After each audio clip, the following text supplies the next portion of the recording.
Good evening. How's everybody doing? How you two guys doing? Good. Yeah. Why have we got chat on the screen as well now? Because it's a new feature in StreamYard. Ooh. You can switch off and you can switch on. You've been fucking about with it. Yeah. Jesus, he's early tonight. Help me, here he is. Now then, Tosspot, how you doing? Look, I'm not Max Headroom. Not Max Headroom. And no, I've known Beer Wench tonight. She's live from the hospital bed. Big loves. All right, Bill, how you doing, bud?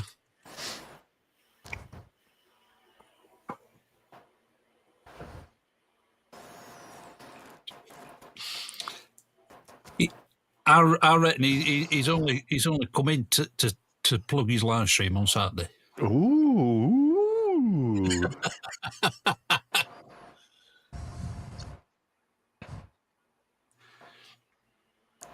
Do it.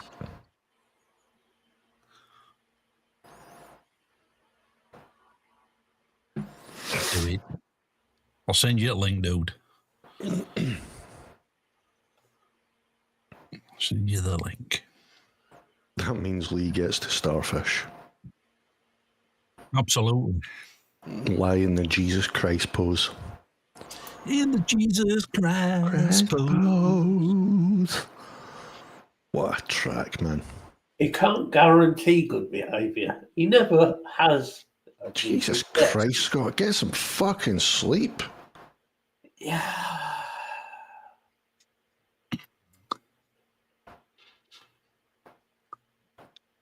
30 hours with no sleep is not good. No. Yeah, but good behaviour is, yeah. You're in the wrong place for that. That's true.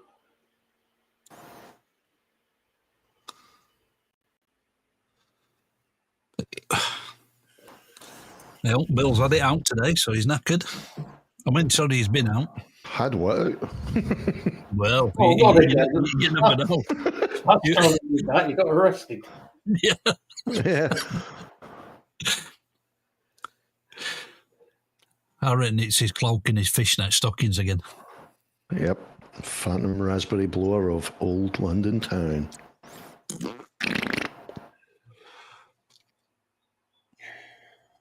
Hey, Bill, at least it's not a chocolate starfish. Chocolate starfish! We just had to set him off on that one, didn't we? Yep. I am partial to a bit of the limp biscuit. Bit of wheat Sorry. cookie. Sorry. I just listened to it for Wes Borland and the bass player. Bill, we need one, Bill. Bill, just if you want to get Tyler anything, get him a blow-up sheep.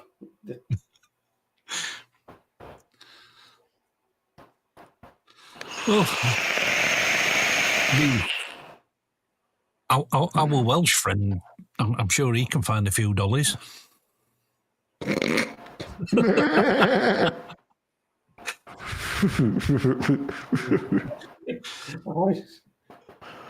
Oh dear. How can they not be good at getting your blood out? You've got a bleeding cannula stuck in your hand. If one of the nurses is called Ferratu, run. Yeah. True. Talking of running. Getting blood out of veins is easy. Yeah. Dropping it.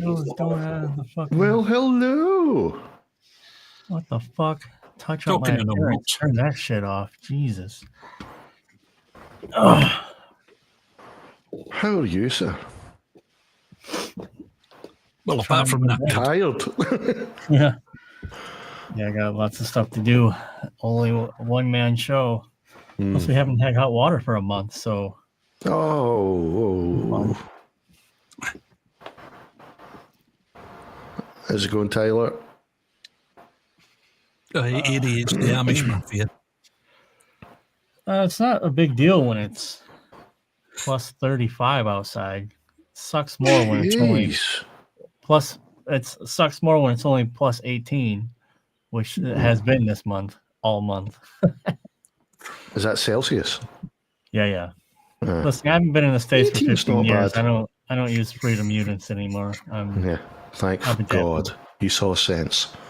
Actually, just stick my headphones on so I don't get any fucking feedback from you guys.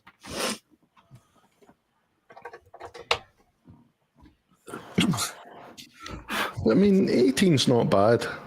To a Scotsman, that's still like You said that to a take the Scotsman. t-shirt off. That's fucking That's shorts and t-shirt weather to a Scotch. shorts and string vest weather. Middle of summer, that is. Christ, it turned I'm 16 not- degrees and I had the shorts on. I'm not complaining. It's nice. Yeah. Just the issue is like you just never warm up. Yeah. And it starts to get to you after a while. 35 though, holy Christ. Yeah, that's how hot it got here. That's how hot it got here last year. It was pretty lame. Good evening. You remember last summer though when it went up to 40 in the UK? In the Indeed cities it is, only? Lisa. Oh, all over it was like. Yeah, we're all over. Oh yeah, that's rare. Everybody suddenly was dying from heat exhaustion. Yeah. How long did And that all last? all the Scots went a nice shade of white rather than I blue. don't know. It lasted what, a couple of weeks, didn't it? All of Yeah. it? Huh. That's My family's actually getting worried for me because we're going to Turkey peak season. yeah. Yeah. That's July, beginning of You're gonna- July, end of June, you're- but beginning of July. You're gonna be sunburned in the shade. For real. Yeah. Like you're talking an average of about 38 to 42 degrees. So just forget the sunscreen because that's not gonna work. Just get It's yourself going to do some, nothing. just get yourself some long sleeve white long sleeves. Yeah. And then it sounds retarded, but get one of those boonie caps that the Aussies wear and then put a handkerchief on the back neck. Yeah. Yeah, because You'll I sweat your always balls burn off, my but- shoulders. I always Yeah, burn my shoulders and neck. Yeah, but that's a pro tip, Yeah. when pouring concrete. Good pro tip. You only How's it only going, have to Steve? have to do it once. Yeah, I learned my lesson when I was a kid. Captain Pugwash, how you doing, buddy? We went to Spain peak season, and I got the worst sunburn ever. I had a blister on my shoulder that was about 1.5 inches across. And your skin's all purple. Super fun. Oh, it was This guy so down here good. knows the BC Reach. Oh, I hate BC Rich. Worst guitars ever. That's all I play. I don't play anything other than BC Rich. So it's funny. Gotta fly the flag. Somebody does. Absolutely. So anyway, my stream on Saturday. No, I'm kidding. Yeah, that last one was fucking awesome, by the way. Yeah, thanks. Really useful, man. The band actually left a comment and sent me a message Cool. on Instagram, which is funny. Nice. This Yeah, will I've already be started using some of the fucking tips. awesome. Just the Well, tips. That's all you got, so work with what you got. I am going to have to still get this new interface because the M audio just doesn't have the headroom. Either Yeah. that or I will just get that. I will just bite the bullet and buy that DI box that you said. Dude, I still have it, and I bought it. It was cheap as nuts. I mean, It's only about 16 quid.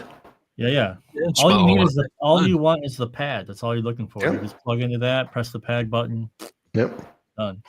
I had to Yeah. buy it because I had the first generation 2i2, Yeah. which is a load of junk. So The only thing is, the ones that I've been looking at, the only one that's about 16 quid is powered. you can use. Hold on a second here. Oh fuck! I don't know if I got it up there anymore. Mine's just a passive one. Does it have a pad on it? It's got a ground lift. Attenuation? Yeah, ground lift and a pad. The ones you're probably looking at are like this big, and they're silver. Yep. Right? Yeah. That's the Mine's one I black. have. No, it's like it's literally like this, and it's silver. Right. You can use a battery with it, but also it should just power on with your interface. So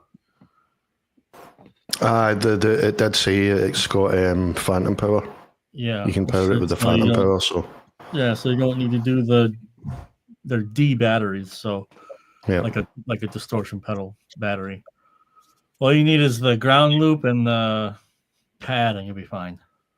is it true that if you use the battery, it's actually better than using the power or phantom power? I don't know. I mean, that was 10 years ago already, and I was. I suppose if it's got the ground lift, it shouldn't really matter. No, Yeah, sure. the ground lift, you just check which one sounds better. It's never and some days it can change on the day too. It's really Somebody's weird. going to collapse in a minute. No, Uh-oh. Nosferatu's arrived. Yeah. I'll go with the wall up because I've never played a warrior. I did own a Mockingbird, and it was lovely. It just weighed. It was like playing a fireplace. Ironbird I used to have. It was so fucking heavy. The band left a comment after the fact once the video went live. So it's Cool. too late then. But it doesn't matter. The multi-tracks are for free online. It's not like, the band I'm going to mix on Saturday, I had to get permission though. Yeah. So I might actually go and download them myself. Yeah, I'm going to get them. Have a play about with them. Yeah. I need more stuff to mix. Well, if you're on the email list, I think I sent an email a couple days ago about that very topic. Yep. That's all true. I didn't get an email done today. Jesus. I have finally got my finger out though and started doing my own stuff again. I've got 4 tracks that I'm working on now. Nice. Finish them. 5 if you include the That'll stay. Lord of the Riffs one. 6 million. Finish them. That's kind of been the good thing about YouTube on my end is it has to get done. At the moment, I'm kind of playing about with the chords, just figuring out what chords I actually want. Because I had like a few melodies sorted out that I thought were final.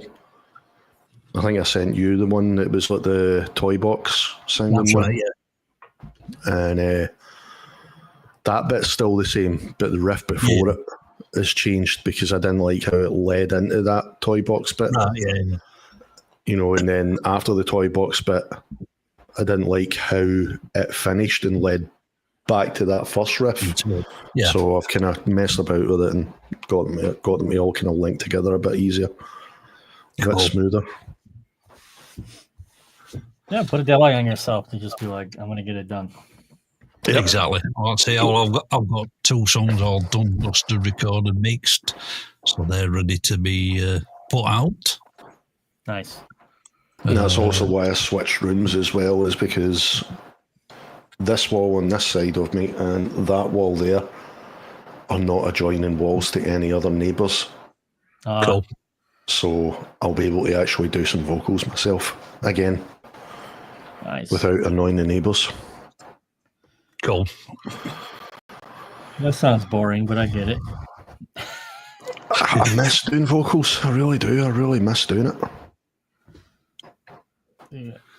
Yeah, it's cool. I just miss the band. Oh God. When I was watching Nile for about 30 seconds, I was like, fuck, I want to do that. And then I was like, Yep.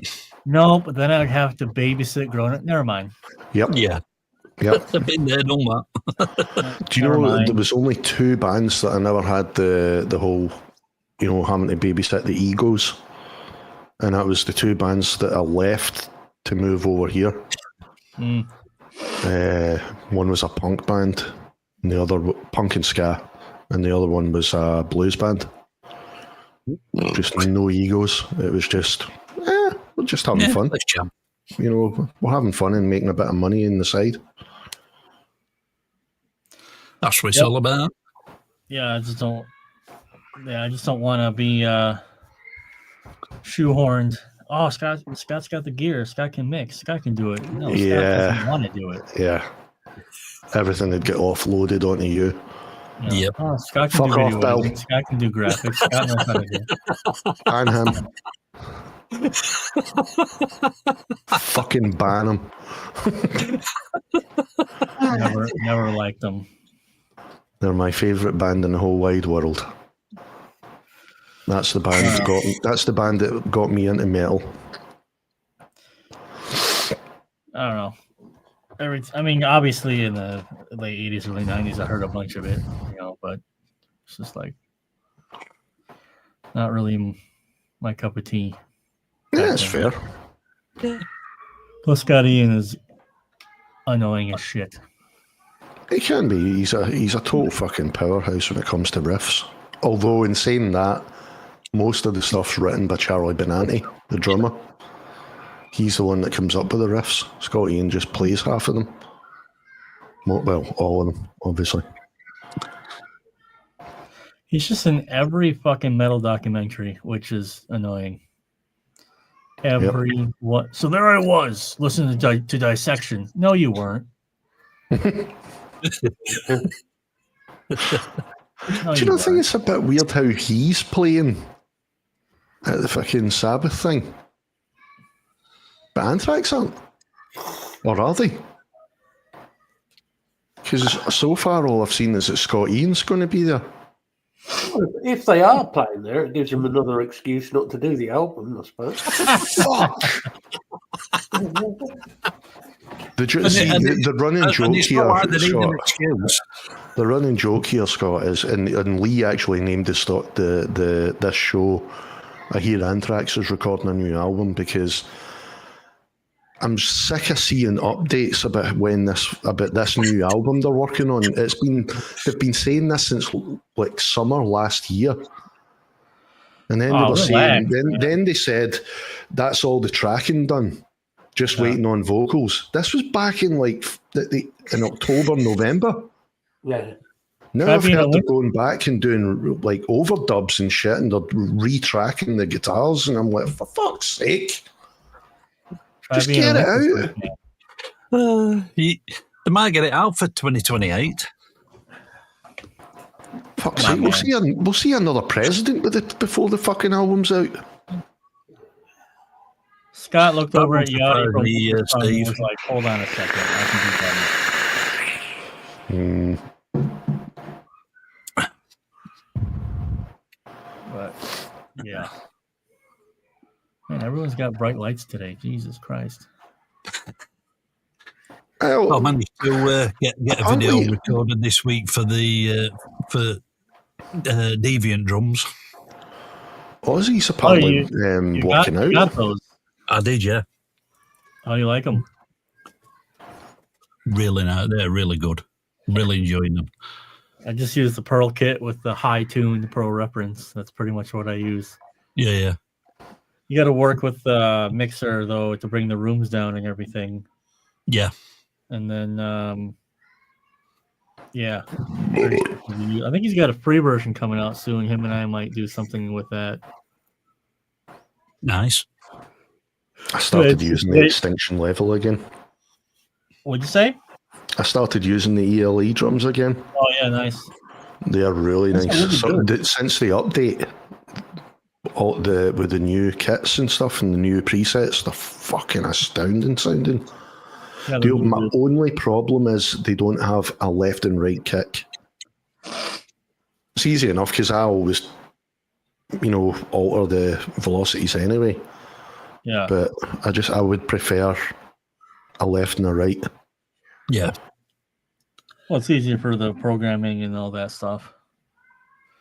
You can just like box select, the left kick, and then bring them down in volume or Yeah, that's what I usually do anyway. Doing the second kick or whatever. Yeah. That's what you do in Hertz drums, actually. Which I'm building a preset for Hertz drums. There's going to be an update for Hertz drums. Nice. Yeah, I still need to do a video for that as well.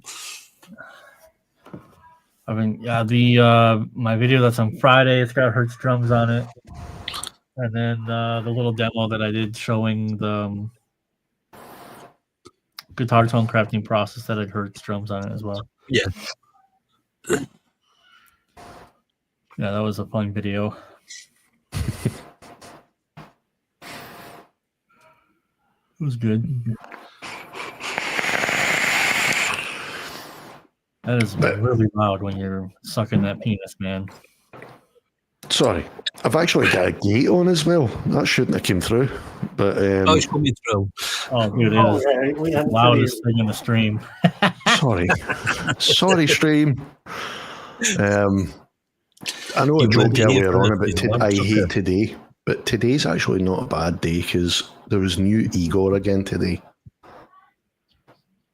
I'm in my happy place. Yeah. Yep. Released another song off the new album.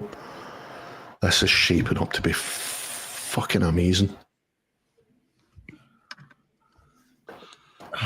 Jesus. The guy they've got on vocals, I don't know if you've heard of them, Scott, Svart Crown. Yeah, I know who they are. Yeah. Yep, it's JB LaBelle.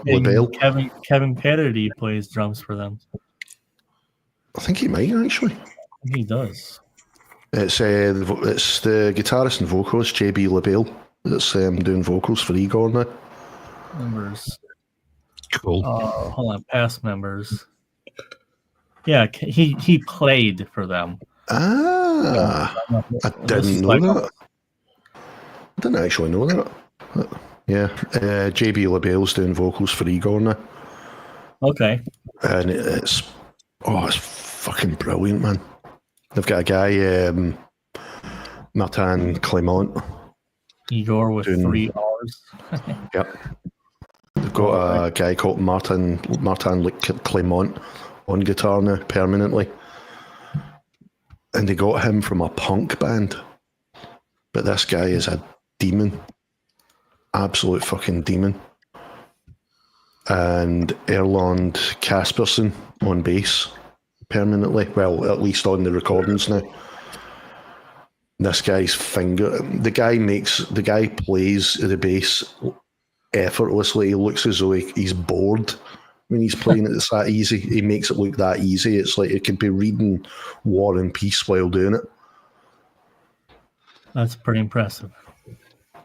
But he's just all 4 fingers are doing all that shit, and then he's doing the double thumbing and fucking slapping every so often.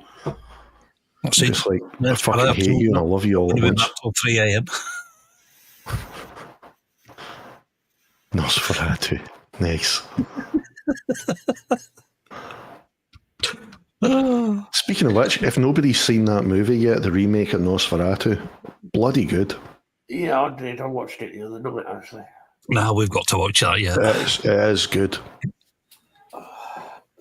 Watched it a couple of nights ago when I couldn't be asked to sleep. Yep. Bill Skarsgård. That's not voice modulation, by the way. They didn't do anything to his voice. That's all him. Yeah. There is some strange bits in that film. That's all I'm going to say. Oh, there really is. There really is. Yeah. A film called Nosferatu is strange. Back to you, Tom, with the weather. Water is wet, sun is hot. Oh, we could tell he's had no sleep. That's him, he's tired. But 30 hours. he actually got a vocal trainer who taught him Mongolian throat singing Cool. to lower his vocal range. And then he actually started talking like a good octave lower. Yeah, I'm terrible with the new films. I just said in my video, I don't do anything else. Yeah. That's all I do. Speaking of which, fucking music stroke YouTuber news. I don't know if this will bother anyone, but I watch him, Nick Nocturnal. He's actually taken a step back from streaming.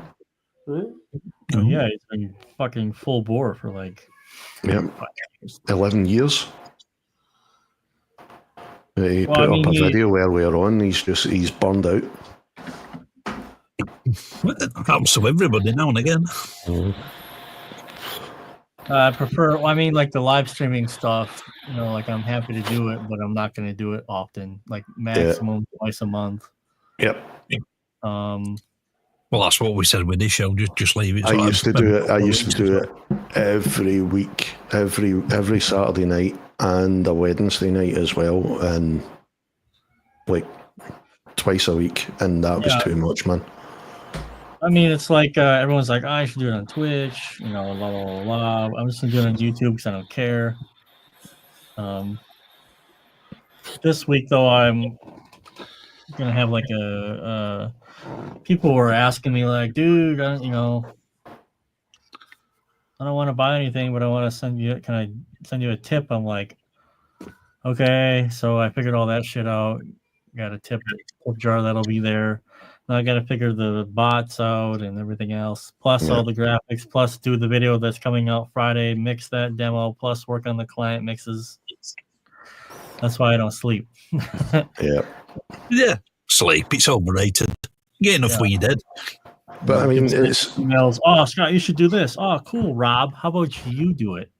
Everyone has all the best ideas when it's predicated on someone else having to do it for them. So there's quite a few of the bots now work on both YouTube and Twitch. There's like your I think OBS allows you to do stream to two different places now at the same time. Yeah. So you could technically dual stream to Twitch as well, because to be honest, there's nowhere near enough people doing music on YouTube unless it's Rocksmith. I saw that because I was looking at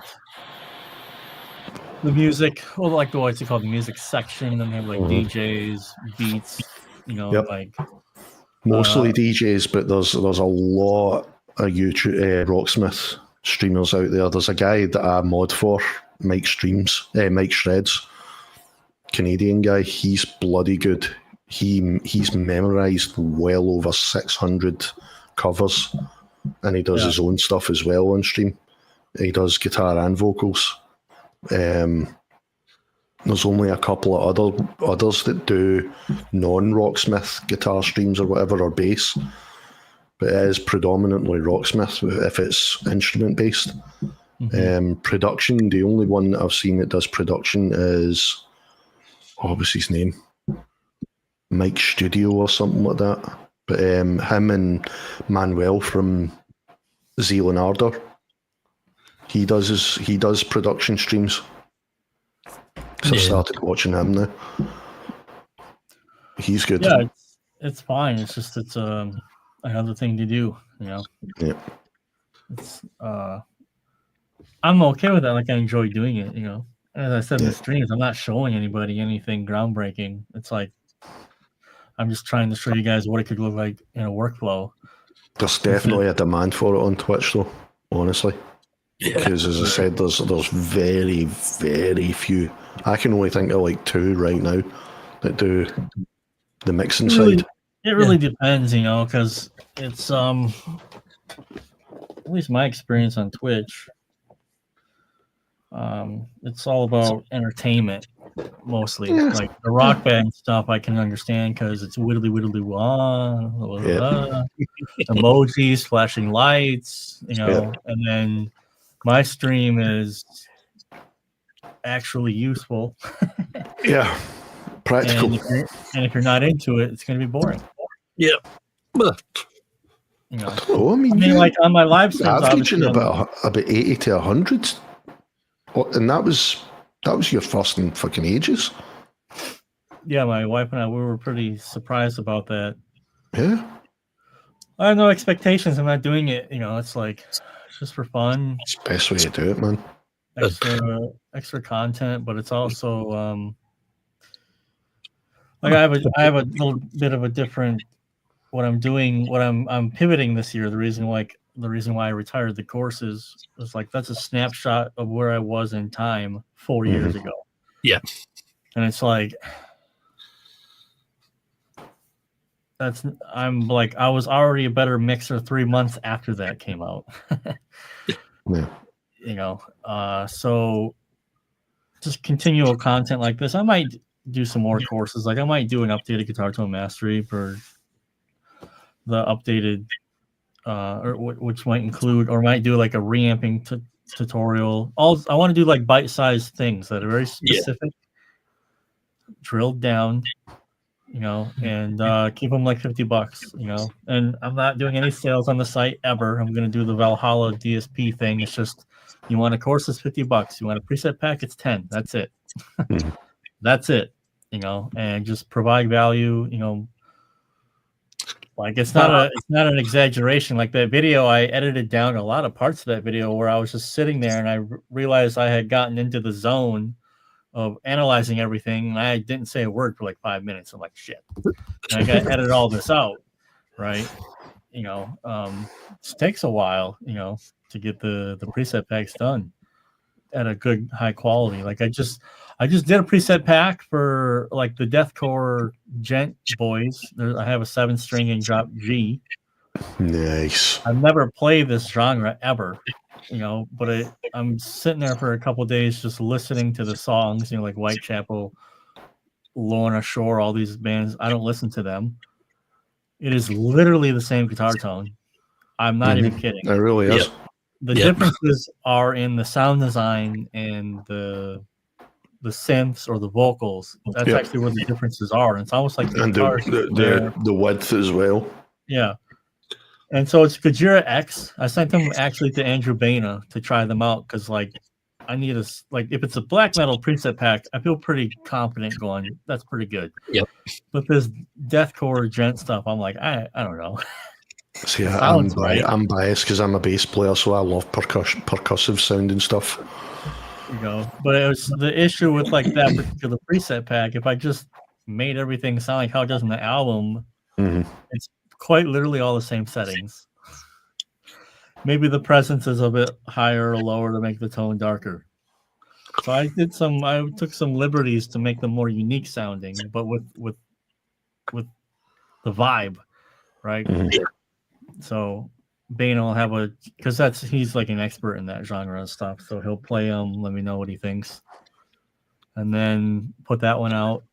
And then I even have ideas to do like band packs, like do 10 tones that cover like Immortals catalog. We have the beginning to like Sons of Northern Darkness or something like that. There's a good fucking viewing market for that kind of stuff, because I think that's why Nick Nocturnal was a bit of a hit, is because he done, you know, a focus on either a particular genre, sound, or band.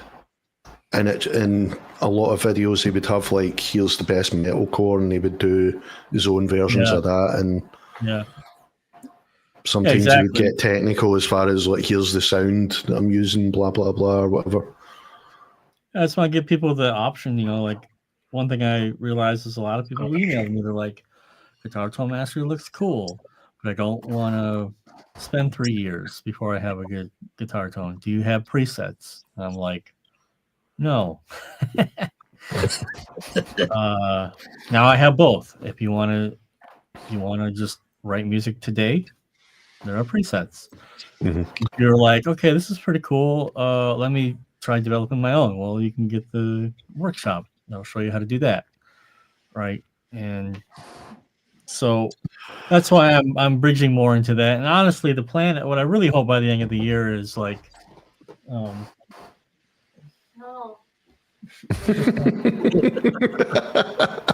Hold on, guys. Что? Ну, делай попкорн. Она так играла, что у нее начал палец болеть. Уже красный. Начал плакать. О, да. Синий. О. Она начала плакать. Мы проигрываем. Палец очень болит, она начала плакать. Я говорю, Она сколько часов? Надо не... Yeah, it doesn't. Она хочет... Можно она придет на 5 секунд? Она хочет тебе внимание. 5 секунд. We Yeah. listen to domesticating rubbish.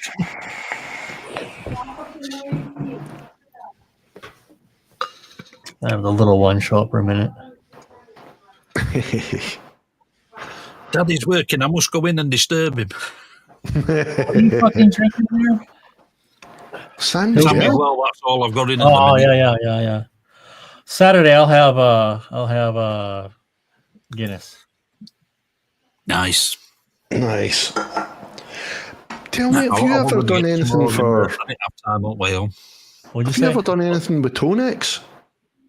I have the box right there. I have the capture thing right there. I do want to start. I actually talked to a buddy of mine who walked me through the entire process. I want to capture my angle and I want to do stuff Because like do that. you know what I've been searching for, and I cannot find it. So there's, I mean, it's a spot that could be filled, but I have never found anyone on YouTube that's covered how to get an expression pedal to work with that in recording software. The MIDI With side. MIDI? I have no Yep. fucking idea. You probably need to find people who Nobody do like, does it. No, you need to find people who do shoeglaze. Find the shoeglaze guitar players. They do Right. all that shit because they Right. got the reverb pedals and ever. Just a second, guys. Yeah, sure. Yeah, because I've been looking forever, because I got that Nectar controller, the expression pedal. Got it fucking months ago, and I thought, right, this is it. Because, I mean, the Tonex is an interface. It has an expression control at the back. So you would think it's an interface that's readable in your recording software. So it's clearly got MIDI built in to the interface. It should read the controller, the expression pedal. Nope. So what's the point in having it? It seems that it only works for a live situation. See, I've not looked into the MIDI side of it. Nah, it's something that I haven't. Well, I'll need to look into what Scott says, but I mean, I never found anywhere on YouTube that covers that. You sure it's not a software issue? Because it sounds. I mean, at the end of the day, it's just a digital. Basically, it's a digital output. So it doesn't matter what it is. It's a digital. Yeah. It's. So I've still to try it. There's a lot of places. Well, the only places that I could find any information on it online was like a couple of forums, and they were saying if you have like a MIDI keyboard that has an expression control, you know, like for a sustain pedal or anything, because you need that for like playing piano. You can use an expression pedal as a sustain pedal. If it has a sustain input, it should work with that. I've still to try that, because this keyboard that I've got here is MIDI. It's a MIDI keyboard, so I've still to try that. But I mean, you shouldn't have to. I mean, the Tonex has got it. It's got the fucking expression control on the back, so why have it there if it's only have it for live? It's reading that input. It's got to be a way it's reading it. Well, see, this is the thing, right? Everywhere that I looked online, on YouTube even, it was saying you need a MIDI controller box, right? Now, it has MIDI built into the fucking pedal, because you can go in and you can actually assign certain buttons to work different pedals. External pedals. So it's got MIDI built in. It's a MIDI controller built in. It seems that they've just not figured out, we could have turned that into like a MIDI controller for software as well. They've just forgot that side of it, even though it's a MIDI recording interface as well. Yeah, but even if it's a bit lazy. Even if it's for a live situation, it's still got to have an output. Yeah. So, unless there's some in settings. Oh, trust me, I have tried everything. You watch. You'll talk to the right person, and they'll go. It's simple. Yeah, it's easy, you know. There is That. difference. See, this is the thing, right? I've seen. I saw Ola's demo of the Tone X, and in it, he was using an expression pedal, and it seemed that it was only connected to the Tone X. It didn't have any external, but he's got a, what is it he uses? His interface is far better than mine, though. He's got But the as I Apollo said, one. it's an Apollo, yeah. But I mean, the Tone X is a fucking interface. Surely, if it's an interface, it should have a MIDI controller built in as well, which it has. You would Because, think so. as I said, you can assign the buttons on the Tone X to send a MIDI signal to external pedals to switch on and off whenever you hit a certain button on the Tone X. So it's got a MIDI controller.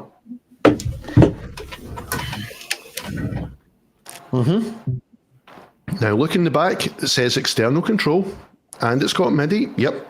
And I've tried the MIDI, still doesn't do fuck all. I still have the plastic on this thing. I haven't even turned this thing on.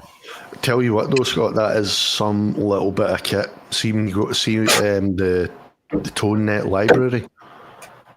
Endless fucking amps. Yep. I have the capture, everything. Yep. I was meant to do a video for them in 2023. But Jesus. ended up having to move back here, and then it's been really low on my priority list. It is a serious bit of kit, other than the fact that they don't have decent MIDI, except for a live situation. But I'm doing the neural DSP things right now. It's kind of like low hanging fruit. A lot of people have. It's basic business. It's basic. You get, Yeah, exactly. You know, like I've had people ask for STL tones. Like 3 people have asked me for STL tones. So most everyone has the neural stuff. Yeah, I liked And then the STL. I had tone. Amp Hub. I subscribed to Amp Hub for ages, and I mean it's only £10 per month. But I mean I got the Tone X pedal, and it seemed like you were waiting. Yeah. Till the first of the month or whenever it was that they released the new amp. Well, Instead of just giving you access, I mean, Tone X, you get all the stuff that they have right out the box. You go online onto the ToneNet library, you can download any fucking amp profile, any IR, Yeah. right away. I'm No extra fee. I'm very serious. Like I need to practice dialing in the tones and capturing them correctly, because I mean I have 2 of the most sought after amps that people want that I could make tones for. So You really could. So like the Savage Mark 1 and Orange Button and Savage Mark 2. You know, so and then I have the 1987 Angle Straight, which is like the OG Angle. There are people that sell Tone X profiles as well. Yeah. That's the plan. That's exactly the plan. Yep. They'll be a little bit more expensive because it just takes longer. You have to it's it's time. more You of got to sit there and wait for the profile to go through, and then you get to test it. From Ola's video, it took quite a bit longer than it would on a Quad Cortex. Well, he's also got Mac. I just saw Taylor's video on that as well. He's also got a Mac, and Mac sucks for tone captures because it's GPU based, and Mac has integrated graphics. So with a RTX, it'd be like maybe 15-20 minutes. But anyway, that's 15-20 minutes. I can't do anything on the computer. It's you know, so like instead of $10, maybe there'll be $15 or something. I don't know. There's a lot more planning that goes into that because you can't just capture the amp. You gotta every amp's got like a general sweet spot that it likes to sit in. Yeah. And then you need to find the IRs that work well with it. And then, you know, the only thing you can't do when you're capturing is you can't do any modulation. So you can't do reverbs or delays. Yeah. But I mean, I wanted to, maybe I can even do like, hey, I've got the all 3 Maxons up there. I got boutique overdrives from Germany. I was going to say you can do overdrives though. You can do overdrive captures. So do something like that for free just to see how hard it is, put it out there, try it. Yeah, that's on the thing. But right now it's just I need to keep going, and the last couple of months have been pretty shit. So in terms of getting the bills paid. Absolutely. That's what it's all about. Yep.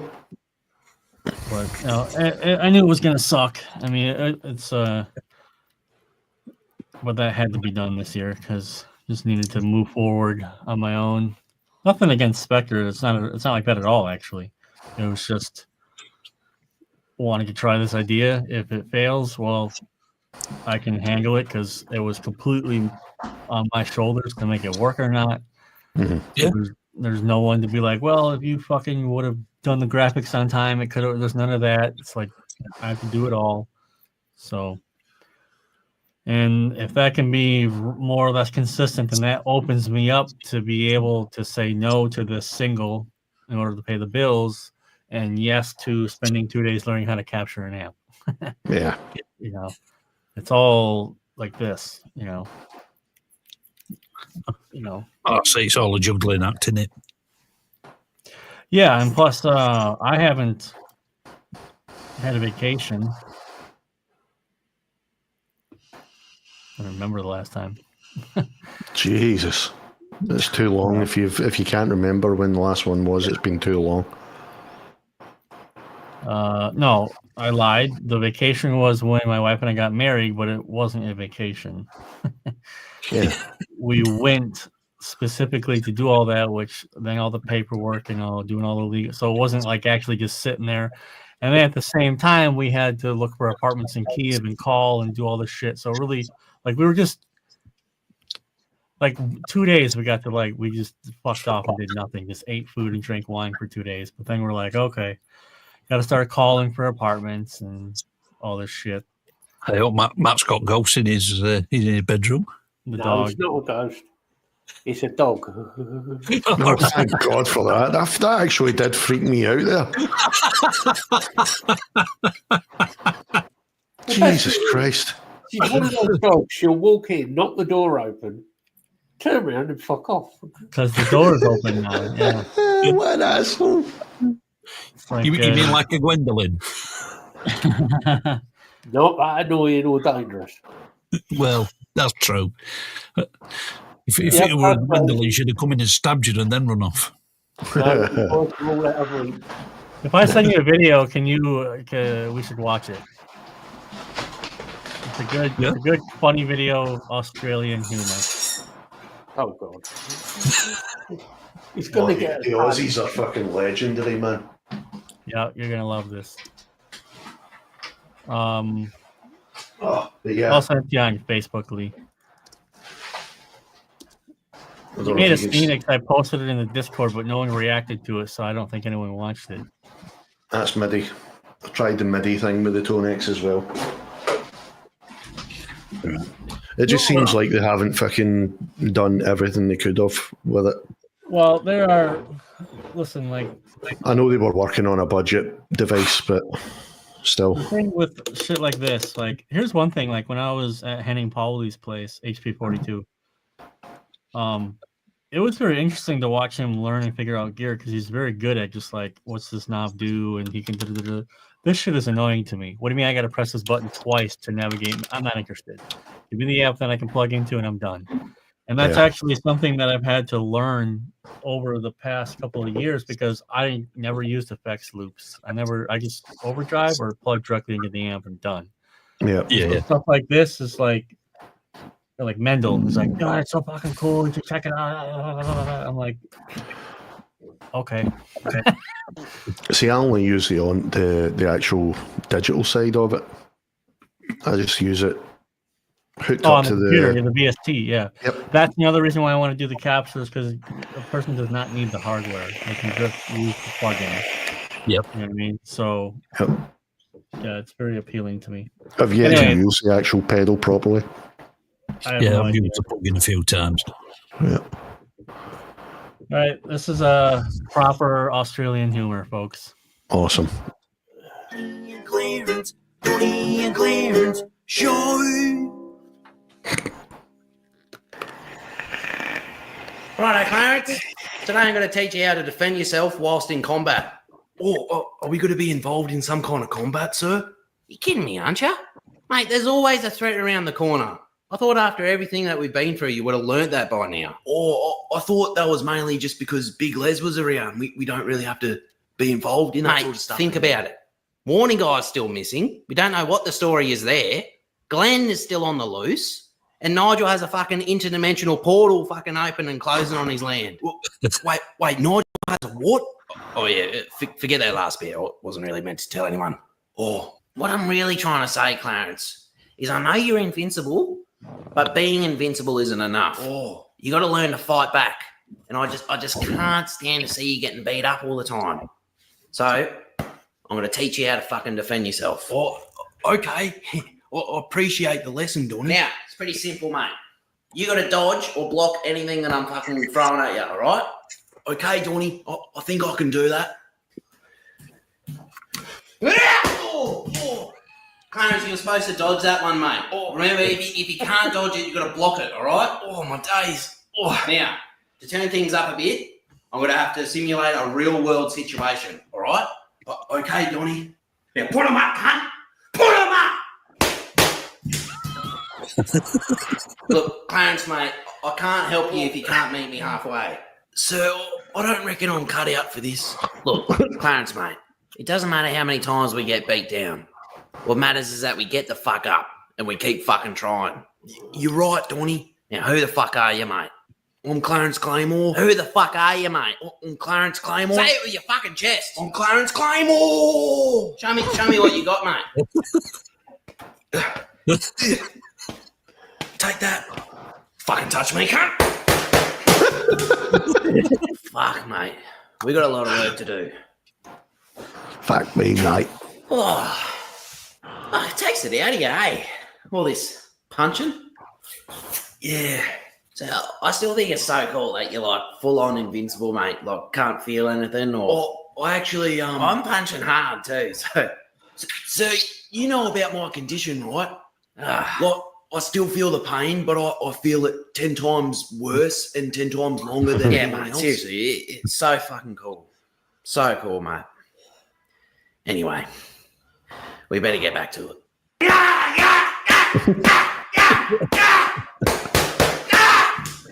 Shit. Oh. Hold on, setting up my phone so I can get some footage for today's session.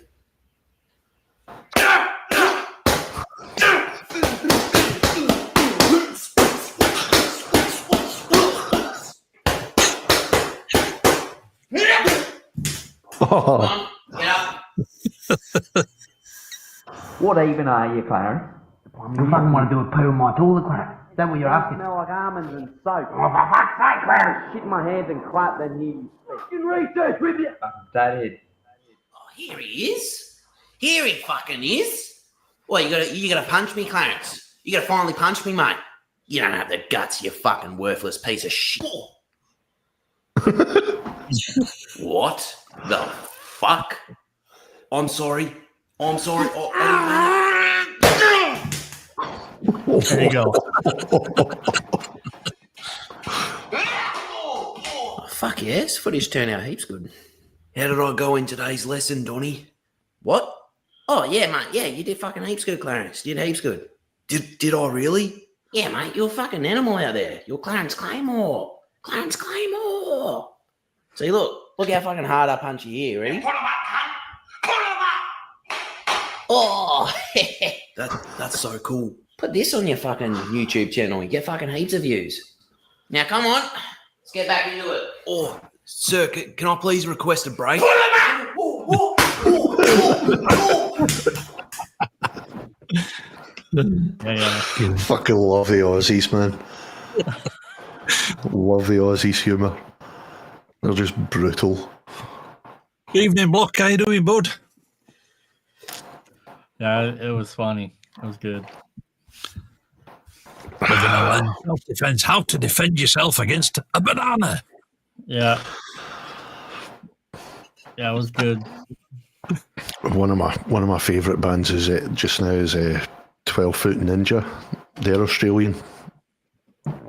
One of the videos they done was for a song called Sick. It's filmed like an old Evil Dead movie. Oh, okay. And it's like them just driving through like the backcountry looking for like a place. And then there's like this old guy that they pick up. And he proceeds to give them biscuits. So they're sitting by the campfire eating the biscuits, and then they all fucking fall down in a heap. and then it's just, they wake up and they're all like tied up to like wooden chairs round a table, dressed up in like all these daft costumes. One's like a ballerina, and it's just fucking crazy, man. And it turns out it's the guitarist in a mask. He thought it'd be funny. Fucking nuts, the Aussies, man. That one tore me up with the fucking touch me, cunt. Don't. I had to pause the video first time I saw that one. That was good. What the fuck was that? Pretty much. Oh, I'm sorry, Donnie. Yeah. Just, I mean, but like, yeah, it's just funny stuff. Yep. Guy, he animates that in MS Paint. What? Yeah. Holy fuck. See, I watch a lot of art streams on Twitch as well, and they use like one of our mates, Nick. He uses like Adobe Photoshop, and what's the other one? The animation one, After Effects. Yeah. He uses that for his animation stuff. But there's other people that just use like the Mac, iPad stuff. Yeah, it's Creative or something. Procreate. Yeah, Procreate. Yeah. Yep. I should know that because I've got it. I dabbled. Yeah, my wife's got it on her iPad. Yep. It's fucking powerful bit of software though. I actually stopped with the Adobe stuff. I'm kind of tired of the membership stuff. Yeah, me too. I preferred it when it was just buy it. I bought Seraph Affinity Photo, and it actually, like, once you get over the learning curves, all my thumbnails are done with it. You know, it's all the graphics for the site graphics. It's all done there. Yep. It's I prefer just being able to buy something outright. Yeah. You know, and then just have like regular updates until they decide that's us finished with this one. We're moving on to the next one. Yeah. You know. So yeah, that was my whole problem with AmpHub, the subscription thing, and then you were having to wait a full month to get a new amp. Well, that's the basic model right there. Yeah, everyone's going down the subscription. Yeah, and I just found I weren't really using it, so I was like, same, because Gojira X came out, and I was like, no, that's it. I mean, I get that sometimes in my YouTube, they're like, Scott, like, you do a fucking, you do all these amp sim videos, do all these drum library videos, it's like, I'm not doing them to show off that I have them. I'm doing them so that a guy who can only buy one can go through and understand, which one, might be the one suited for him. Yeah. So it's the same thing with the amp simulator stuff. Same thing with all the preset packs, because like there are so many different. Like I don't even have them all. Like people are like, oh, I want Soldano. I'm like, oh, fucking hell, I gotta buy the Soldano, but that also opens up other things, because then that means like I not necessarily repeat myself, but okay, there needs to be a black metal pack for the Soldano. There needs to be a death metal pack for the Soldano. There needs to be so it's like it's just a huge workload. Yeah. but it makes sense, but it's like STL tones. Like I have the Josh Middleton one, I have the Lasse Lammert one. See, I like at least with Josh Middleton, he's been doing loads of tutorials as well for STL. I like that. He's still going beyond just releasing a bit of software and then just leaving everybody to it to figure it out for themselves. He's doing like, here's what I do. You can use this trick to do this or whatever. I mean, that's what he should do. And like, if I was like a famous drummer or something, and I put out my own drum sample library software, I would be doing content with it all the time. Because that's, I mean, like even with preset packs, like I'm doing a video for Aurora. Speaking of Aurora DSP bass plugin suites, I'm actually doing a video about Gorilla, which everyone seems to forget about because they all use Mammoth, and Gorilla's really fucking good. Yeah, it is. And I just needed to write some riffs really quick, and I ended up just using one of my own presets because it's one less thing I need to do, even for me. Yeah. Because I need to get this demo done today. So, dude, I use them all. I use them myself all the time. It's, all the time. So, and they sound really good. I do use the Gorilla every now and again. I have got into using the Digbeth one. That one's really good too. Like Dan and I were talking about that because like he's commissioned me to do a series of videos for him. I'm like, no problem. But I don't want to do review videos. I want to do all the Aurora videos you've seen in the last couple of weeks. Yeah, it's a sponsored video, but like, okay, how can I show you how to use this? More than just it's a fucking amp sim. Cool. Yeah. So with the Gorilla bass, it's like I just looked online. It's been out for years, and I didn't even know. Years, right? And the cool thing about the Gorilla is it's a three bass split bass processing plugin. So instead of having to copy all your DIs 3 times and then get the EQ plugins and do all the fucking shenanigans for the lows, the mids, and the highs, you just load the Gorilla and then you set your crossover points, and then that's it. You can compress egg harmonics in each band, mix them in, done. It's super convenient. It's really good. It's a different sound too than Mammoth. So Mammoth is simpler to use because it's a dual band, so you just have the low. You just have the one crossover, lows, and the rest. Yep. And Cole kind of ruined it for everyone because he made the best preset that you can get out of that fucking plugin. Anytime I use it, I just go dangle or grind. Dangle or grind. Yep. Grind for this one. See, I did use it for a while, the Mammoth. I've got it. But the thing, because I'm all I pretty much do, unless I'm doing my own stuff, is covers. So I've got to use a load of different stuff, different sounds to try and get the stuff to sound like the original. Would actually probably be more up your alley because it has like a Fender, has an Aguilar, and it has a Sans amp in it.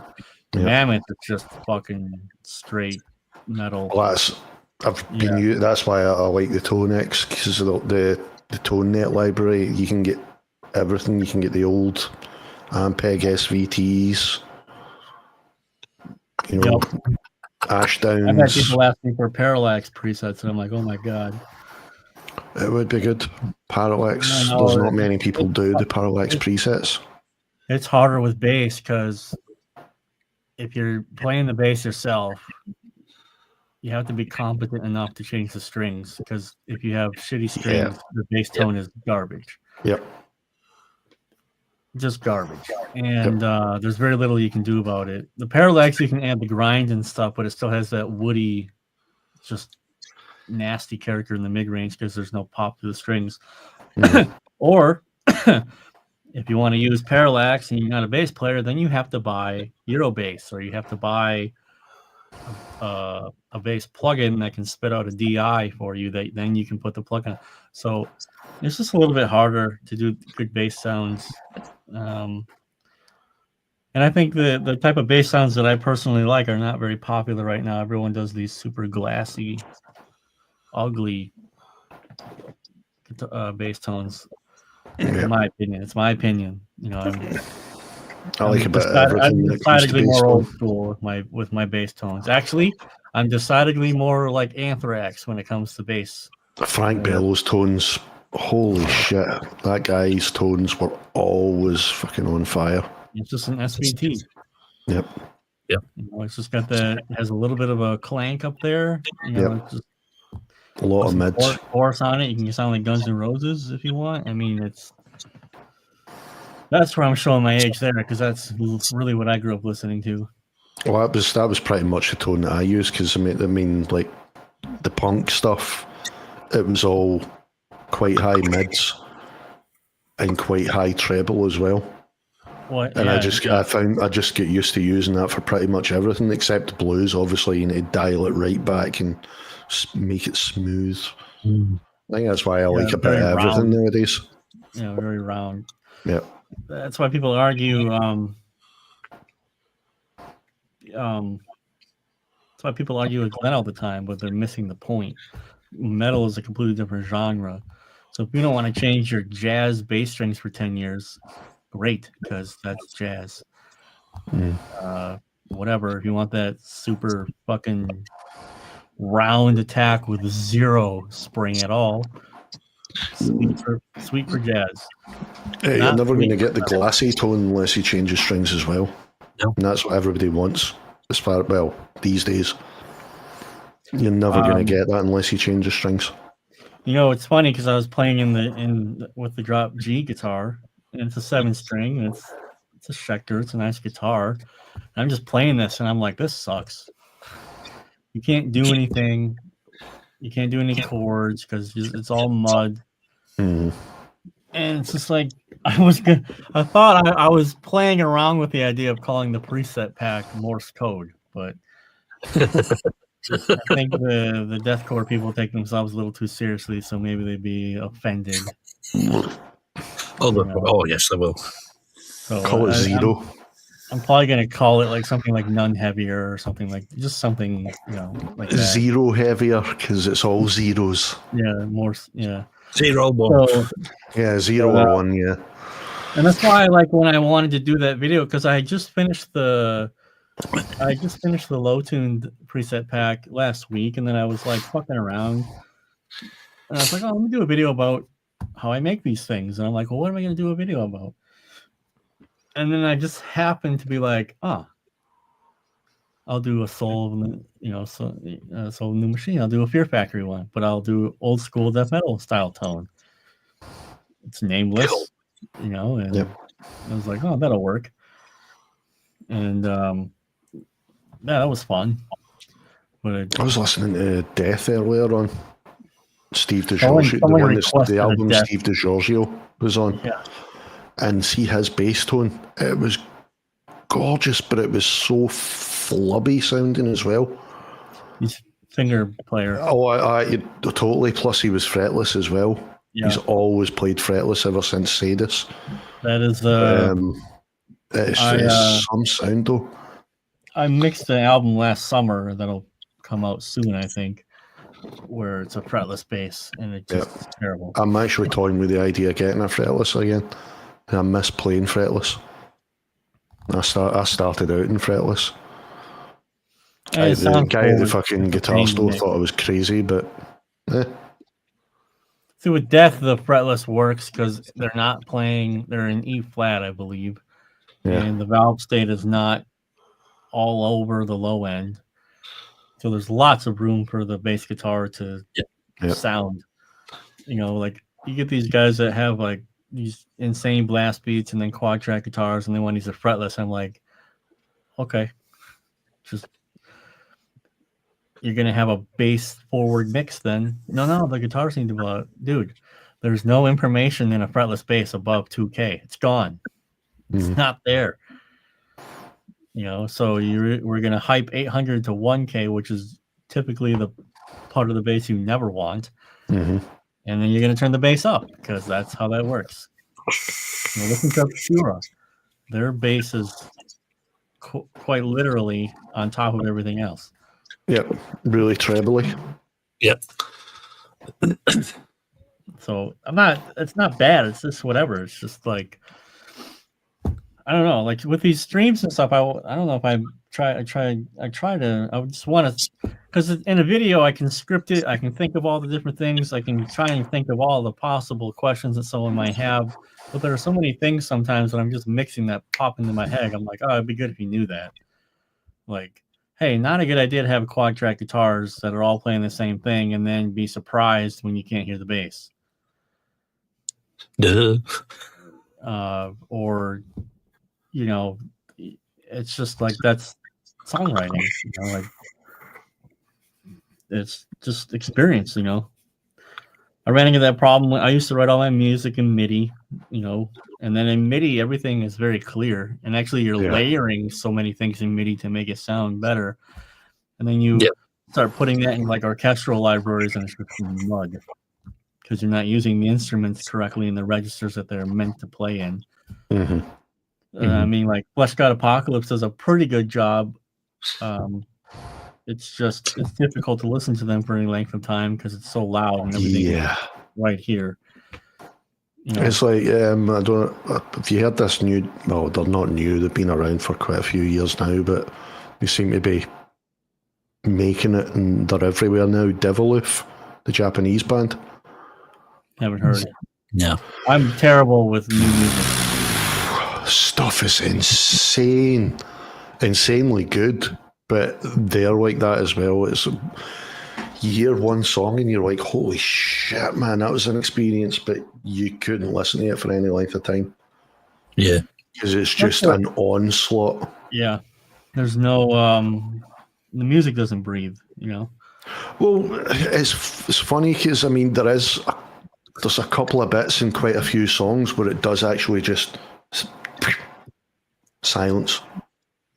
So you go from 0 to 100. But it's like the jump scare fucking you know, the jump scare breakdowns.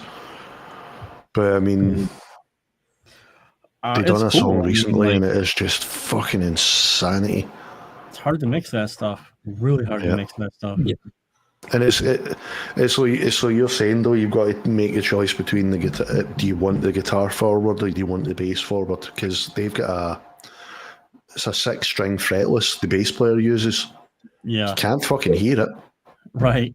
Because their sound is so heavy and it's all down tuned.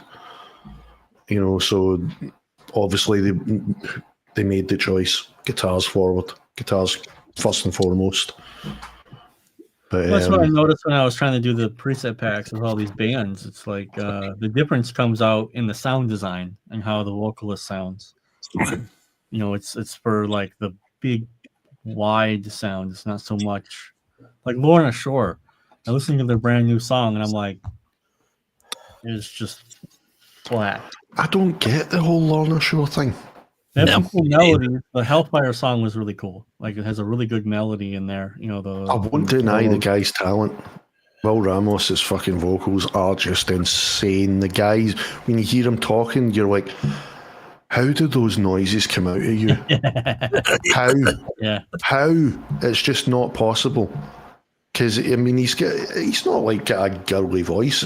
He's not got the most manly voice when you hear him talking, and yet the sounds that come out of him are just inhuman. Yeah. I don't know how he does it. The guy's got an immense talent, but I just cannot fucking. It's just too loud. Like if it wasn't bricked so much, and there's just too much. Like I made this mistake, you know. Like I got plenty of songs I wrote where I want to be super fucking polyphonic and have so many things, but it's just like. There's only so much space. Yep. Yeah, there's only so much space. And I just mixed a little short demo track for my friend Christian, who does. If you guys like industrial music at all, you need to go to Tone Pusher. Watch his YouTube channel. I think I actually do subscribe if I'm not mistaken. So he's got a video coming out soon where I mixed and mastered. He did a Ministry NWO vocal processing tutorial. And I mixed and mastered it, and it was so interesting to work on that because when you're looking at everything in the DAW, Like he's got everything in there. Like he's really good at recreating it. I think there was only like 2 samples missing because he couldn't find where they came from, so they're just not in the track. And I'm looking at it, and it's just kick drum, snare, hi-hat, a couple cymbals, bass, guitar, and vocals. Mm. But there's a lot of space. Yeah. So like it all comes in at the beginning, da da da da da da wah, da da da da da da la, and then the super low in the mix, and then that sample is always going the whole time, and then he builds it up, and then it all drops out. It builds it up, and I'm just mixing it, going like, there's so much space. It's so easy to make everything come out. Mm-hmm. And it's just it was fun to work on that because it was I'm used to working on 150 200 track sessions where I'm just like trying to figure this out. See, these guys will be sick of me talking about them, but this is why I love Igor so much. It's one guy that does all of the writing. Gautier, sir, they're French. And it's one guy that does all the writing. He's on the spectrum, plus he's synesthetic, so he's one of these guys that I think he sees sound. Yeah, sees sound. Yeah. But because a lot of them, they either smell sound or feel sound. It's weird. But they all experience sound differently, or different senses differently to what we would. But I'm pretty sure he sees sound. Because I know Devin Townsend's synesthetic, but he sees sound in colour as colours. Yeah. Weird, really weird. But this guy does all the writing, but it's the type of styles that he does, the type of instruments that he uses, and he somehow manages to get them all in a mix. Because he's a producer as well. He does. His favourite band's Cannibal Corpse. He's a massive fucking death metal head. His favourite band ever is Cannibal Corpse. So he started off playing like death metal. Then he didn't get sick of it, but like a lot of us, he just get tired of listening to the same stuff all the time. Wanted to expand his horizons. Started getting into classical baroque music, harpsichord and shit. Mm-hmm. Then he started getting into like Eastern folk music, and then Middle Eastern folk, industrial, techno, and he somehow just even punk, and he somehow just gels them all together, all these different fucking weird ass instruments, and it just works. Somehow he manages to get them to all work in a mix, and it sounds fucking huge. It just amazes me, because I wouldn't know where the fuck to begin with half of the shit he does. I mean, I do electronic, not a lot. I know a little bit, but the type of stuff he's doing is just mind-boggling. Yeah, when you have time and you're willing to experiment and try things, Yeah. That's like all the old industrial band, 9 Inch Nails, like they're sampling, they're trying stuff. Reznor's a fucking genius, man. I think he's an acquired taste for me. He really is. I hated them. I only really like Pretty Hate Machine. That is a fucking fantastic album, to be fair, though. But I mean, I hated them for the longest time. But then the more I got back into keyboards, because that was actually my first instrument, the more I got back into the keyboards, I started appreciating him a lot more.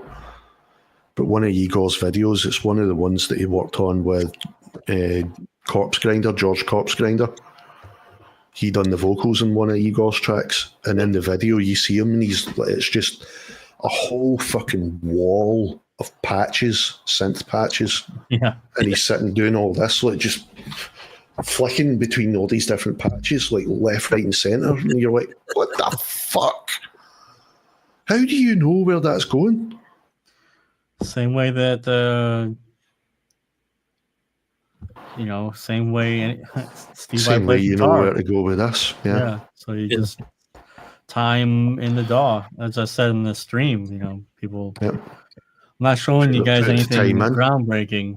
Yep. But this is all I do. It's like you can throw all the big bands to me. I have no idea who they are. I don't have time to search out new music. Oh, Scott, you see the new movie? Huh? What are you talking about? No idea what you're talking about. But I mean, if you ever are listening to anything, you want something a bit different, try them out though. They're literally a breath of fresh air. There's nobody, and I mean nobody, like Igor right now. Absolutely nobody. Do you know, G? I swear you're on commission. he's on the street team. I've spent years listening to a load of different genres of music. Right, I started out listening to like fucking shitty pop music, shitty British pop as a kid, and then my mum and my uncle introduced me to Iron Maiden. Then I found Anthrax, and that was me. I was a metalhead. As soon as I heard Anthrax, I was like, "Yep, metal's for me. That's it." Got tired of metal, went back onto prog, like old prog, like Floyd, Mike Oldfield, Emerson, Lake and Palmer, all that kind of shit. And then it was electronic, like kind of more dance stuff. Then I got into punk and ska, was playing that for years, and then it was blues at the same time as that. And then I came right back full circle to metal again, but as you were talking about earlier on, all the metal bands just started sounding the same to me. Do you know what I mean? They were all doing the same fucking, okay, here it comes, right, this will be the breakdown section where it just goes all slow and extremely heavy, and yep, there it is. And I just get sick. I get tired because me and my mate actually done a music reaction channel as well for a couple of years. And I just get sick of hearing the same shit. And then my pal Jenny, our pal Jenny, she heard my electronic album that I done. That was originally supposed to be a metal album. But I was having too much with the MIDI and keyboards, so I was like, it's an electronic album. But it was what it was. But she heard that, and there was one track, she says, that sounds like Igor. And I'm like, who the fuck is Igor? She's like, trust me, listen to Igor. And she sent me one track, and I was like, what the fuck is this? This is just incredible, man. This is like nothing I've ever heard before, ever. And then I listened to the album, and there's harpsichords playing fucking metal riffs. Yeah. And I'm like, what the fuck? That shouldn't work. There's opera. Yeah. It shouldn't work, but it does. Igor is a rabbit hole, I'm telling you. Oh, it really fucking is. It really fucking is. And I really do not know how they haven't blown up. Because I they can have. tell you why. I just listened to Blast Beat. Blast Beat Falafel. Yeah. That's the one they literally put out today at 4:00 our time. I just saw that. Yep. I can tell you why, because it's too complicated for the average listener. Yeah. I don't like the Middle Eastern sound. It's annoying to my ear. That's fair. But like, it's pretty fucking clear. You can play all the instruments really clear. Put in ADHD, Igor. I saw that one too. I just clicked on the newest one. Have a quick blast of that. That's insane. All right, you get. Try and find the beat first of all. It was easy for me because I locked onto the hi-hats, but yeah. Just honestly, this project just reminds me of Crotch Duster, if I'm being honest. Never heard them.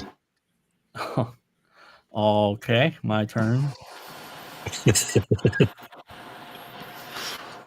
second, I'll send it. This could be another rabbit hole for me. This could be dangerous. Just one album. Just one album? Ooh, I like bands like that. You'll understand why. The One and Gone. Hold on a second. Yeah, here it is. One album. See ya.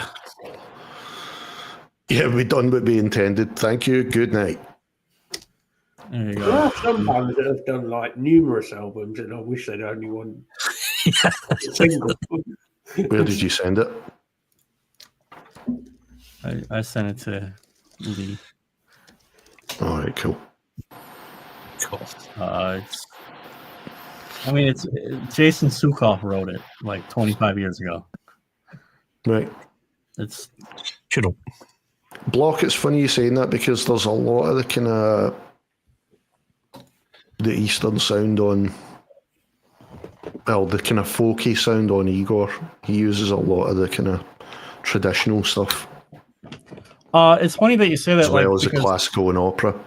I do like the Eastern Slavic style of music, which is the harmonic minors, and they say it's Jewish, right? I literally think the Jews appropriated it because it's Slavic, in my opinion.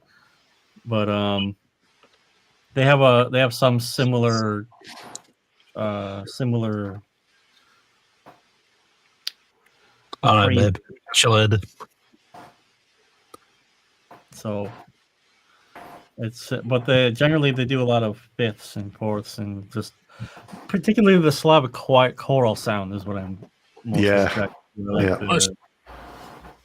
Let's have a listen to a bit of this then. Yeah. Do it. So it's basic. Yeah.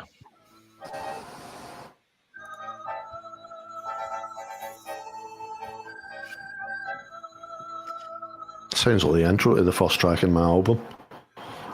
Hey, did you see that fucking girl gone. that my brother fucking brought over here the other night? That blonde chick with the big tits? Yeah, too much fucking makeup. Oh, dude, she was hot as shit, yeah. I fucking saw her. She's alright, but she is high fucking maintenance. Yeah, she sounds like it. Is that bitch that came in here and sang that one day? You know, she's the one that was like... Yeah, she was pretty good, dude. You think we could get her to sing on this song? Dude, she won't sing on this song. Dude, she will not sing anything that has to do anything with tits or fucking pussy or anything. Really? Even if we paid her? Even if we gave her like $500, she likes to Jesus and shit like that. Oh, man. Dude, she's only fucking kissed. She's 23 years old. She has only kissed a fucking guy. That's because she's never had her asshole licked before.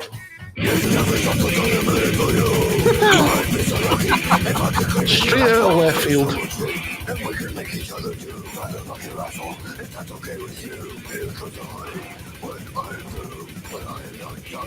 Okay, production-wise, he goes better.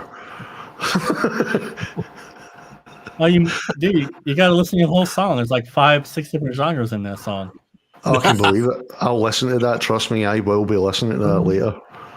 I love stuff like that just surprises you like out of nowhere. This album came out in like 2002. Jesus. 2004, excuse me. So it's all...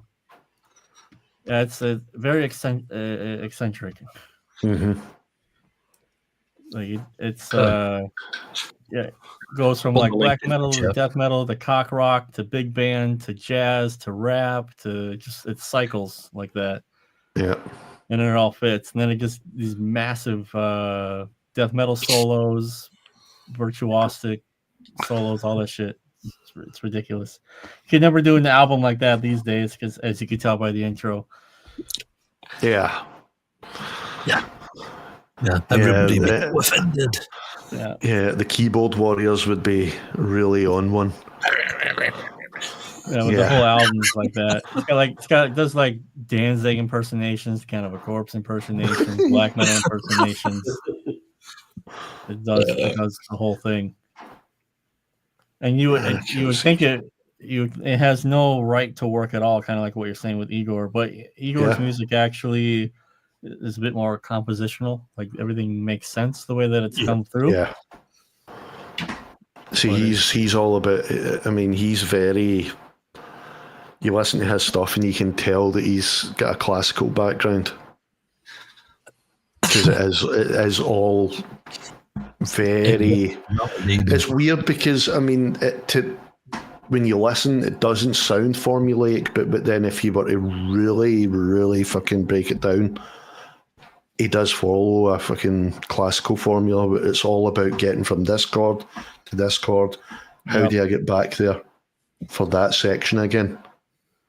And he's even though I using want to different- go completely off the fucking rails here, Yeah, how do I get but back there? It's led that way, and he's using sounds to do that instead of just like, you know, here's the chorus or whatever. Yeah, that's cool. You know, I mean, yeah, I have a large interest in classical. Just it's time and money. Mm-hmm. If I can be in a position one of these days where I don't have to worry about how I'm going to pay the bills this month, I would really like to expand the musical knowledge side of things. Yeah. So, I mean, Michael Kamen, obviously he's classical background. He was a classical composer, done soundtracks and shit. That was the one everybody knows. He worked with Metallica for S&M. Yeah. After doing the Muzak version of Nothing Else Matters, he was like, a light bulb went off in his head and he went, metal's just modern day classical music. After immediately assuming that metal was just noise. Yeah. He realised, hang on, it's actually technically, I don't know how he came to this conclusion with Metallica, but anyway, he realised that metal was very, very technical. Yeah, well, I mean, yes. I mean, everyone knows that if Beethoven was alive today, he'd probably have a Cannibal Corpse band. You know, absolutely, absolutely. But you know, you listen Mozart, to holy fuck! Well, you listen to Dissection. That's super classical. They even have classical acoustic pieces in their albums. So a lot of that stuff, it's just part of the culture. You know, it's funny. So, watching the Dead Zone the other night, and I'd completely forgotten how good that soundtrack was, and then I looked, Michael Kamen. Yeah. No way. I like Basil Poledouris. He's probably my favorite. Him and Kamen and Danny Elfman, I think, and Harry Gregson. Danny Elfman's annoying. He is annoying. He's so pretentious, but holy fuck, that guy can write, man. He's got a very goofy circus style way of writing. Yeah. I can appreciate it. Like obviously the Batman soundtrack, in my opinion. Oh, that was beautiful. Musically speaking, that's probably one of his most sound ones. Yeah. Thing like Tales from the Crypt agree. is perfect for him because it's super circusy and just silly. Yep. Nails it, you know. Sleepy Hollow wasn't too bad either, to be honest. I don't know. It's, for that. I mean, thankfully, my grandma, she really got me listening to more classical and Baroque growing up. Step-grandfather tried really hard to get me into jazz, and I just fucking always hated it. Don't like the free-form shit. The big band jazz, I can fucking listen to that anytime. I love big band. That's different, though, because there's actual melodies and... Yep. Like Cab Galloway, that guy was fucking immense. I've tried listening to my mom, very eclectic, you know, like, remember rating her vinyl collection as a kid, you know, like, oh, there's Kraftwerk, Tangerine Dream. Yeah, that's the stuff I was raised on. You know, Muddy Waters. Oh, what's that? Oh, it's blue. I don't like that. But I mean, it was there. And it's like her whole collection was like that. Just I get all my music from my mum. All of it. You know, my dad liked music, but we suspected he was actually gay. That says a lot about you. Makes a lot of sense now. Yeah, no, I don't have anything to do with my dad. He's Satan. But we suspect that he's gay because all he liked was John and Vangelis, ABBA, and the Bee Gees. Oh. Well, wait a minute. Let's see. How old was your dad in the 70s? In the 70s, he was in his early 20s. That was popular music, man. Mm. You know, there's some good ABBA songs. See, my mum was listening to like the Stranglers and Maiden, Led Zeppelin. I mean, of course. And blues. It's the Floyd. Abbott wrote Earworms, or ABBA. Jesus. They did. I mean, I had to play a whole fucking ABBA medley in high school on bass. Oh, fucking hated doing it, man. But I won't deny. You were humming it. Catchy tunes. Yep. Catchy tunes, man. And same thing with the Bee Gees. Try fucking hearing Knowing Me, Knowing You. Yeah. And not going, yep, there he goes. We just done it. You cannot resist going, You're right. So, I mean, I think the producer, mixer, guitar player just died from ABBA. Where's Matt? Yeah. But again, I mean, so in the 70s, you also have to remember that I think the vast majority of people are just music. It's background music to them. Yeah. And there are people that don't listen to music at all, and I don't talk to those people because I can't understand them. I don't understand. Yeah. So, but I mean, like my mother-in-law, she just has a radio in the kitchen, and it's just in Russian. It's called popza, which just means popular music. That's it. It's just background noise. She doesn't give a shit what it is. It's just noise. See, most of the folk over here are like that. It's music. It's just music for the sake of having something melodic playing. It's not for the enjoyment, really. It's just for having it fill in the silence. Right. So it's like, dude, I grew up listening to the Bee Gees, the disco stuff. I mean, they were fucking catchy as shit. It's just like, but I'm not gonna.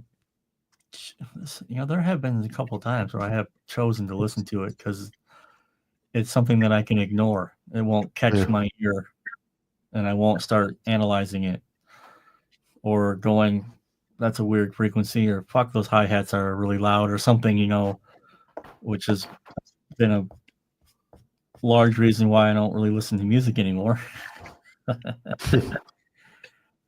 Sad, actually. But the studio engineer. Yep. So it's a lot of people just even with my wife, if she's doing something, she'll just have some music on in the background. It's not like super, and me, I'll just have like visual reactions, like, oh, turn that garbage off. It's just like I can't stand it. And like my step grandfather was like, dude, hey, here, listen to this song. It's really good. So it was fucking Take 5, Dave Brubeck, the mayonnaise of all jazz. And the thing is, it's a killer song, and I like that song a lot. Catchy as fuck, man. But it's the worst song to introduce someone to jazz because nothing else sounds like it. So anytime he would try to show me something else, I'm like, what the fuck is this? And then I just don't like the way the saxophone sounds to me. It sounds irritating to me. It has its uses. But in Take 5, it was like really melodic, really cool. Yep. Like it was like, fuck, this is a good melody. It's really cool. And it's like, oh, the whole thing. And then he's like, oh, dude, they call it Take 5 because it's all in 5/4. I'm like, I don't know what that means. It's not hard for me to find the beat. It's pretty fucking simple. And it's like, listen to this, looking at this. I'm like, that's noise. I don't know what that is. Well, but then he can say the same thing about me listening to the black metal. Like, that's noise. Yeah, because most people, I mean, when I was a death metal head in my teens, I mean, that's all I ever heard. What is that? That's just noise. Yeah. And I'd been playing bass for a few years when I got into death metal, and I'm trying to tell them, no, this actually takes a hell of a lot of fucking talent. Yeah. To be able to play this stuff. See, it might sound like noise, but it's actually really fucking because it doesn't sound. Talented. It doesn't sound. That's like what I think I said this in the live stream. I don't remember, but I mean, I'll die on the hill. I don't understand why black metal has to sound like shit. It doesn't make any sense to me. It can sound aesthetically pleasing, without being painful. Yeah. It can have atmosphere. We have the technology. You can. I watched that. You hit it in the head. I mean, you can keep the aesthetic without it sounding absolute fucking garbage. Yeah. It doesn't have to have a fucking chainsaw all the fucking time. Yeah. And and then of course you get the same people. No, dude. Radio. Black metal has to be painful because it's to to weed out the normies. And I just laugh because I always think of that South Park episode when all the goth emo kids are like, "Oh, you're conformist. You're not gonna be you can't hang out with us because you don't look like us." And it's just like they nailed it. Like they nailed it. Like I wear what I like to wear because I personally like it. And yet they all go for the same fucking sound. Yeah. Right. You know, listening to The Cure, everything's depressive, and then it's just like, yep. Death Haven. There was one that band got a shitload of flack when they first came out. Oh, they're fags. It's all this post black metal or something. It's not true black metal. That's it. I listened to it was like 10 years ago. They're an old band already. I haven't heard of them in a while. If it's good, it's good. Who cares? Crack on. I mean, I used to shit in a lot of bands when I was growing up, and then you had this thing called testosterone. Yeah, well, I mean, one of the. I mean, I know this will probably fucking go down a lead balloon with quite a few people, but I mean, one of the bands that I used to shit on and I love to shit on was Slipknot. Because I just thought gimmick, no talent, gimmick. They're all just fucking wearing the mask because they have no talent. Then I'm driving to a barbecue. My mate's playing this absolutely fucking brutal shit, and it's like proper fucking old school death metal. I'm like, what the fuck is this? This is fucking amazing. He's like, Slipknot, and I'm like, you're shitting me, man. No, this is Slipknot. Yeah. Like, holy fuck. Just took one look at them initially and just thought, no, I don't want to listen to them. I only like the first album, only a couple songs. Spit It Out, I think. That's a pretty sick, heavy riff. That's got the rap elements. That was also, I've never been into that stuff. Yeah, I don't like rap myself, but I mean, it was my cousin's favorite band. Probably still is. That guy, Dan, love him to death. Danny, just Slipknot. Anything Slipknot. He collected it, bought it. Yeah. I think he's seen Slipknot in concert at least 20 times. They've got a lot of the old school death metal style guitar on a lot of the stuff. Yeah, we always plugged the potato, my kid. But I've done that with so many bands. I've done it with so many bands, and then I actually took my opinion and put it away. I would say I'm a super fan. Yeah. Well, the took thing my is, opinion away and actually listened and enjoyed it for what it was. It was just music. So that was 1999, wasn't it, when that all came out? Like the first Slipknot? Yeah. So in 99, right, I'm already in the throes of the section Emperor, Immortal, Boots. Yeah. I'm already way the fuck over there. And so actually, I remember my reactions was annoyance, actually, when people were like, oh, fucking Slipknot. Same. Heavy. I was like, I don't know what you're talking about. Like, it's not heavy. Yep. But, looking back at the time in 1999, in America, I don't know what it was like for you guys there, but in America in 1999, you just had the goddamn fucking boy band bubble of Backstreet Boys. It was just, we get the same stuff. Everything you guys got, we got it. And then and fucking Westlife and all that shit. Yep. Coupled with that fucking New horrible Kids, gangster rap nonsense, Yep. all that stuff. Yep. They can Then use new metal. name for them, that. But I What'd you mean, say? see, I was just coming out of the whole fucking. The bands that I was listening to was like Gorguts, Gorgoth, Yeah. Suffocation, Immolation, Hera, fucking all that kind of shit. Do you know what I mean? And then these guys, Slipknot, came along, and everybody's going, "It's the best thing that happened to metal." And I just looked at the mask and I was like, "Fuck off." Yeah, exactly. But then that goes back to what we were saying before, where a lot of people, music is just a thing that's on the thing. Yeah. Instead of actually thinking, oh, good, here's a metal band that's actually being successful and getting more people into metal. Crushing it. And I shit you not, G, I go back sometimes after I've had a couple beers. I will go on YouTube and I don't know why I do this, but I'll go like, top 20 Billboard hits in year 2000.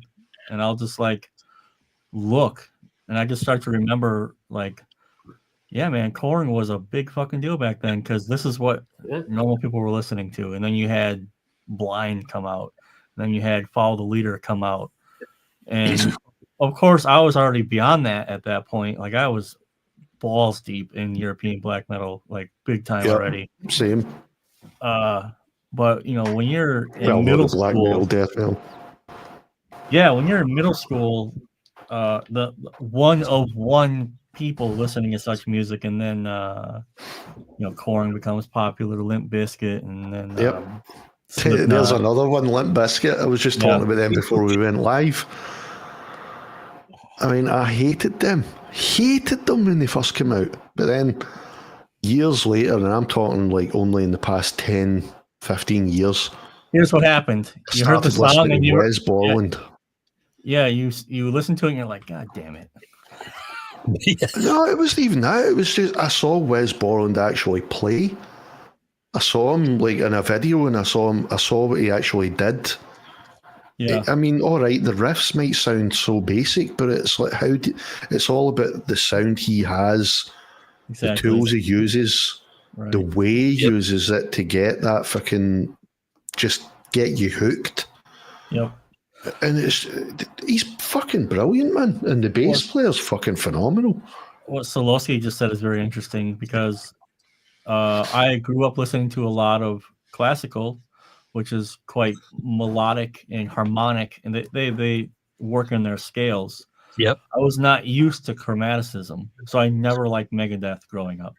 Yeah. Now I appreciate Megadeth a lot more. I'm fucking same because I hated Megadeth. Yep. It was all about the first 4 Metallica albums for me. Yep. The first 4 Metallica albums were fucking sacred. Megadeth were the fucking bastards of metal. Hated them. And then I saw the Big 4 at Sofia, Bulgaria. Yeah. The video. And I only watched it for Anthrax, to be honest. They kicked it off. And I thought, Megadeth's on next. And then I heard the opening for Holy Wars. Yep. And I always liked that song. I liked that. I liked quite a few tracks off of that album, Rust in Peace. Yep. I have to admit, that was the only Megadeth that I actually could appreciate back in my metal days. Well, teen metal days. But then I heard that and I thought, I'll just carry on, see what the next one is. And I found myself watching the whole set and I was like, holy shit. And then I watched Slayer and I watched Metallica and I'm like, Megadeth were actually the better band. Dude, it's funny because I've regressed on Slayer. Like I remember when God Hates Us All came out, bought it the day it came out. Oh, fuck, that's brilliant, that album, man. It's just punk, but I mean, I liked it. Yeah, I listened to it a lot, and then I found myself going, And you have the classics like War Ensemble and these things, but I just, and then now I remember when Iced Earth, I heard my first Burnt Offerings was the first album of Iced Earth that I ever heard. Also had to listen to that, and I was like, yeah, I don't know. I was like that with a lot of Slayer, to be honest. 13, 14 years old, like, I don't know. And then I think in my early 20s, just for some reason, I listened to nothing but Iced Earth for weeks and weeks and weeks. Yeah. Just something unlocked. And I was like, this is really good. It's like something clicks. It's like something clicks in your head and you're like, now I get it. Yep. Yeah. So I even done that with Rush, of all fucking bands. Okay, they're pretentious, but I don't like any of their... The musicianship, though, holy fuck. Of course.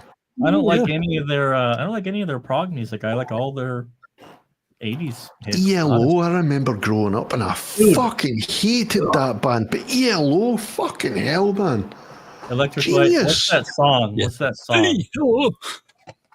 There's only one Mr. song Blue by Sky. ELO. Mr. Blue Sky. Dun dun No, dun no. dun dun dun dun dun dun dun dun dun. Sun is shining in the sky.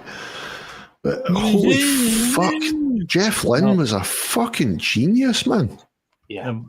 There's one Electric Light Orchestra song that I cannot. It's rock and roll. no, it's with the backwards beginning voice in the beginning. Oh. And then the reason why I listened to that song over and over and over was the triplet drum fill. Yeah. I'm like, yep. I can't think Again, of the that was Fire on another High. band. The name of the song is called Fire on High. That's what it's called. They were another band that growing up I was like, nah, what the fuck do people appreciate? What do people like about this shit? Because it was everybody older than you listened to it. Yeah, everybody was of that age, obviously, but Because ELO, that song is a proper. I don't want to call it black metal, but it's very black metal aesthetic. The ELO Fire on High. It's all demonic sounding.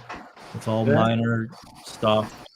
Obviously, you break. It's 1975, so you got the big acoustic fat chords, and then the orchestra in there. And I always really liked that. The mixes were fucking gorgeous as well. I mean, when I went back and listened to the ELO stuff again, I was like, this is just beautiful. Okay, maybe they had a point. Yeah, totally. But I mean, it's like that's basically the point of what I was saying earlier, though, is like, take your opinion, tell it to take a walk, and actually just listen to a lot of stuff. Yeah. Just throw your conceptions out the window. Just sit down and listen to a lot of stuff. Because there's a lot of stuff that I'm listening to now that I would have, back in my teenage death metal days, if I'd gone back and introduced myself back then to the stuff I'm listening to now, I'd be like, fuck off. Yeah. Well, imagine if you'd said like Igor. Yeah. Going back, I don't know, let's say 20 years. Yeah, no. Would not have given it. I would have said the same as Scott. I mean, it just sounds too technical. It's just nonsense. Yep. Doesn't make sense, but it's not supposed to. Igor, you have got to be in the right mood to listen to it. It's a journey. It's a trip. Yeah. Igor's a trip. I mean, you can even take it a bit further. I was talking to my dad. It must have been a year or so ago, and I was just like, Dad, give me the 5 bands you listened to growing up. He's like, I listened to country. And I'm like, what? Like, what's that? He's like, no. That was my reaction. He's like, no, not that shit, Scott. I'm talking about the Appalachian Grand Ole Opry country music. And I loaded up a couple of them. And if those banjo players existed today, they'd be multiple millions of subscribers on YouTube. Oh, that's phenomenal. Those motherfuckers just sitting there. Only country I'll listen to is Johnny Cash. Well, he was an outlier. He was the bag man, because he was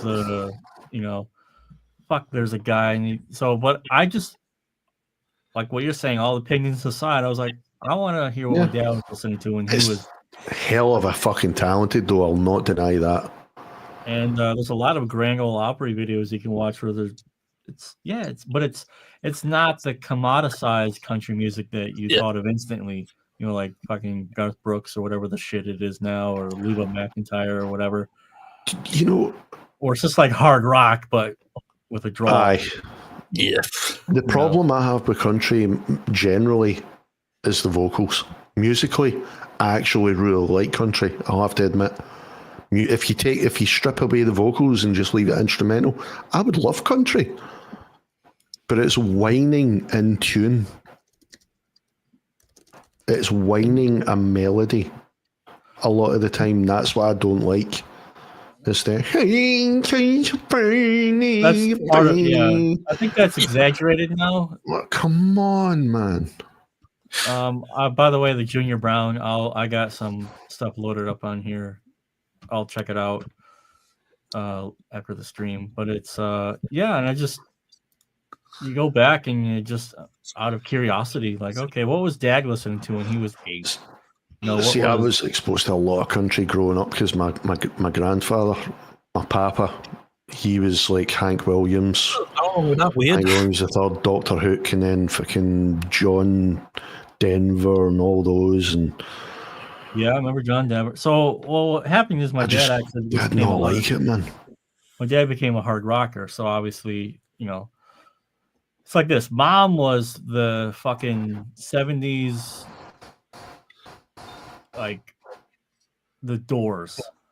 The Doors. I cannot listen to the Doors anymore because that's all my mom would listen to. Right? All fucking day long. Janis Joplin, can't listen to her anymore. My mom just wore that shit out on me. But a lot of that. My mom was a teenager in the 70s, and that's her bag. That's what it is for her. My dad was hard rock because he was tougher life. Different. Trucker, that shit.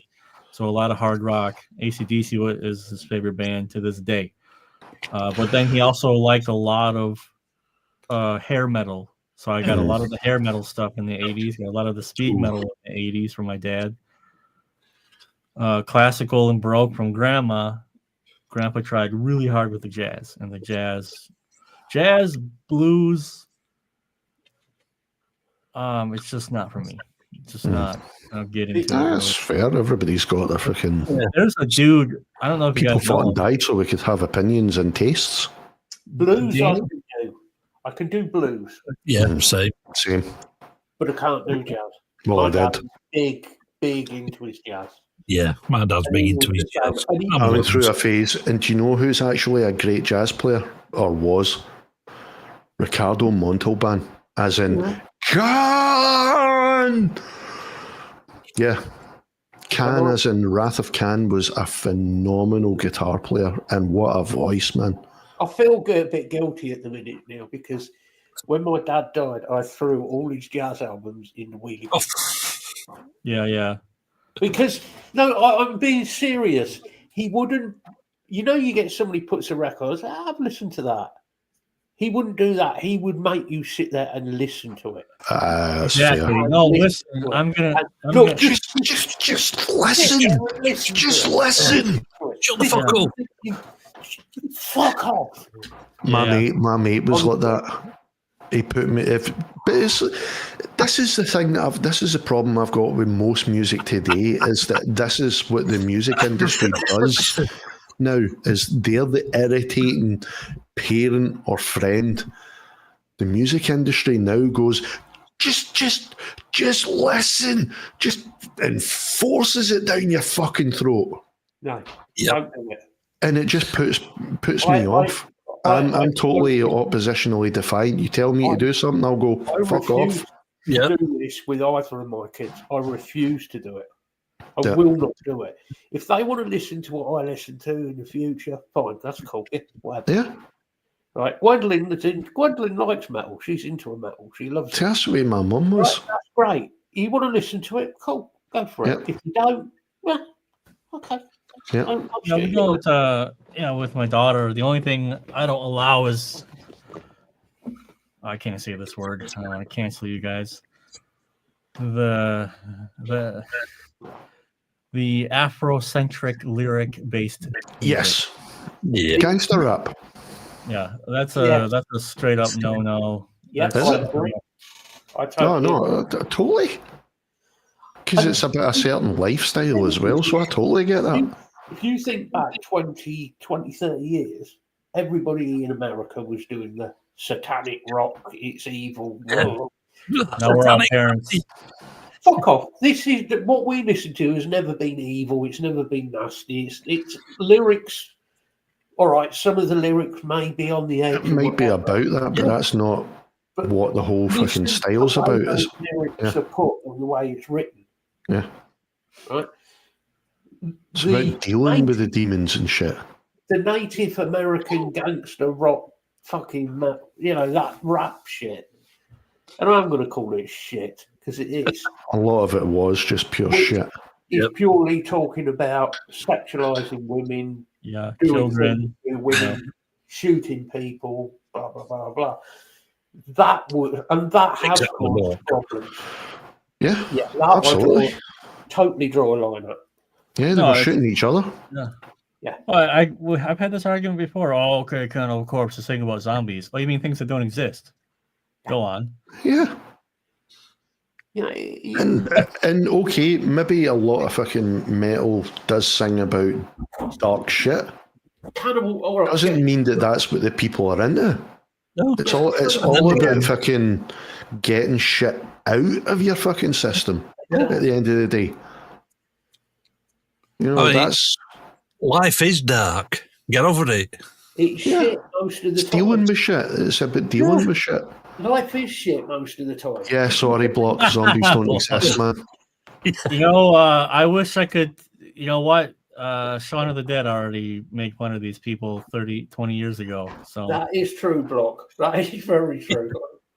I actually nearly ran somebody over today in town. Actually doing that. Did you see the guy that get the was it sunken head syndrome? Or fallen head syndrome. The neck is all bent over, Yep. From looking at his phone constantly. Yeah, it's bad. No, it's he can't lift his head. It's constant. It's basically like that. Yeah. Dual carriageway, okay? Woman with 2 kids, one child holding the other child's hand, woman reading phone, 40 mile an hour dual carriageway, walks out straight across with the kids. None of them actually looked up. Holy fuck. Look, I wasn't doing 40, I was only doing about 30 if that. So just slow down. It's still fast enough to kill them. You just sit there and you think, listen, what the fuck? What is going on in your mind? My house, my front door opens out onto a main fucking freight. I'm sure me and Matt can come up with something. I mean, I live in a village, but the road is a transport route. So this is one of the busiest roads for miles around. Yep. And I've sat there while I'm sitting watching TV. My window looks onto the road, and it's always just in my peripheral vision as I'm looking at my TV. The kids just wander out with it. You don't even see them doing that. Not once. They just wander out. The amount of times I've heard, and they just go, fuck you. The thing is, though, it's not just kids. You're laughing when it fucking actually hits you, though. Yeah. It's not just fucking kids, though. It's adults as well. I've seen adults doing it as well, yeah. I just don't use my phone. It's an inferior device for internet usage, video watching. It's inferior in every way, so. Yeah, you're right there as well, Bill. People do drive that way as well. Yeah. Again, Bill, I've seen plenty of drivers doing it. Like, you see them fucking flying through the town, and you see them actually sitting there, no hands on the wheel, sitting like that. Yeah. I kid you not. Because this road, it's one of the straightest roads in the town, this street. And it's like that it's about a mile long. Those are the most this street. There's no speed bumps, there's no chicanes, there's nothing, just a big straight road. And you see them, they just take their hands off the wheel, and they're like, it's a good opportunity to sit and text somebody or sit and look at Facebook. Yeah. I've been out on bike. 3 children. No, I thought they were speed bumps. Yeah. I mean, the amount of times I've been out on bike, and you just look down, and it's like, get off your fucking phone. And this is on motorways. My daughter turned 6, right? So now she's starting to learn about boredom. And It's good to be bored. that's what I said. I said enjoy it. You know, like if I I always have my phone on me just in case someone's whatever. But if we go somewhere and I'm like waiting for my wife to pick out something, I just literally fucking stand in a corner and go away. I'm gone. I'm not on the phone. To have time to just sit there and look at nothing. Yep.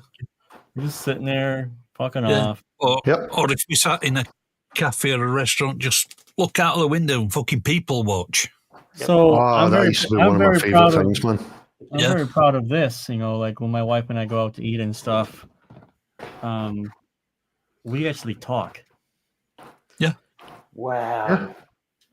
Like neither of the phones are on the table. We're actually having some drinks, making fun of each other, talking, and then invariably I'll end up looking around and I just see.